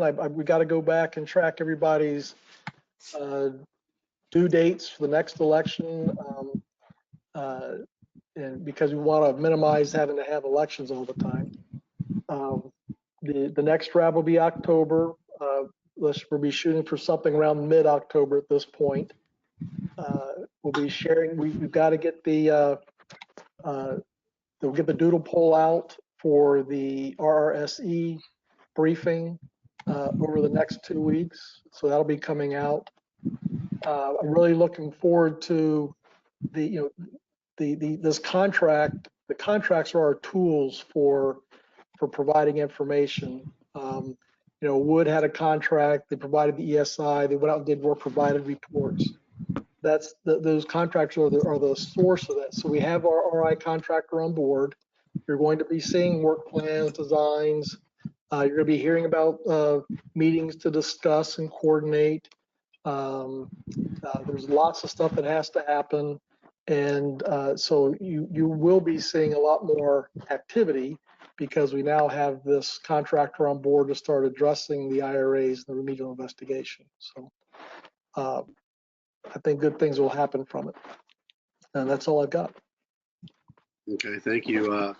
And then the community co-chair, Mr. Mark Henry, you have any closing remarks? I do not. I'm looking forward to working with the RAB and getting through this process. Okay, thank you. Okay, with that, I will we'll conclude the RAB, and thank you so much. I hope that we were able to get to everybody's questions or comments.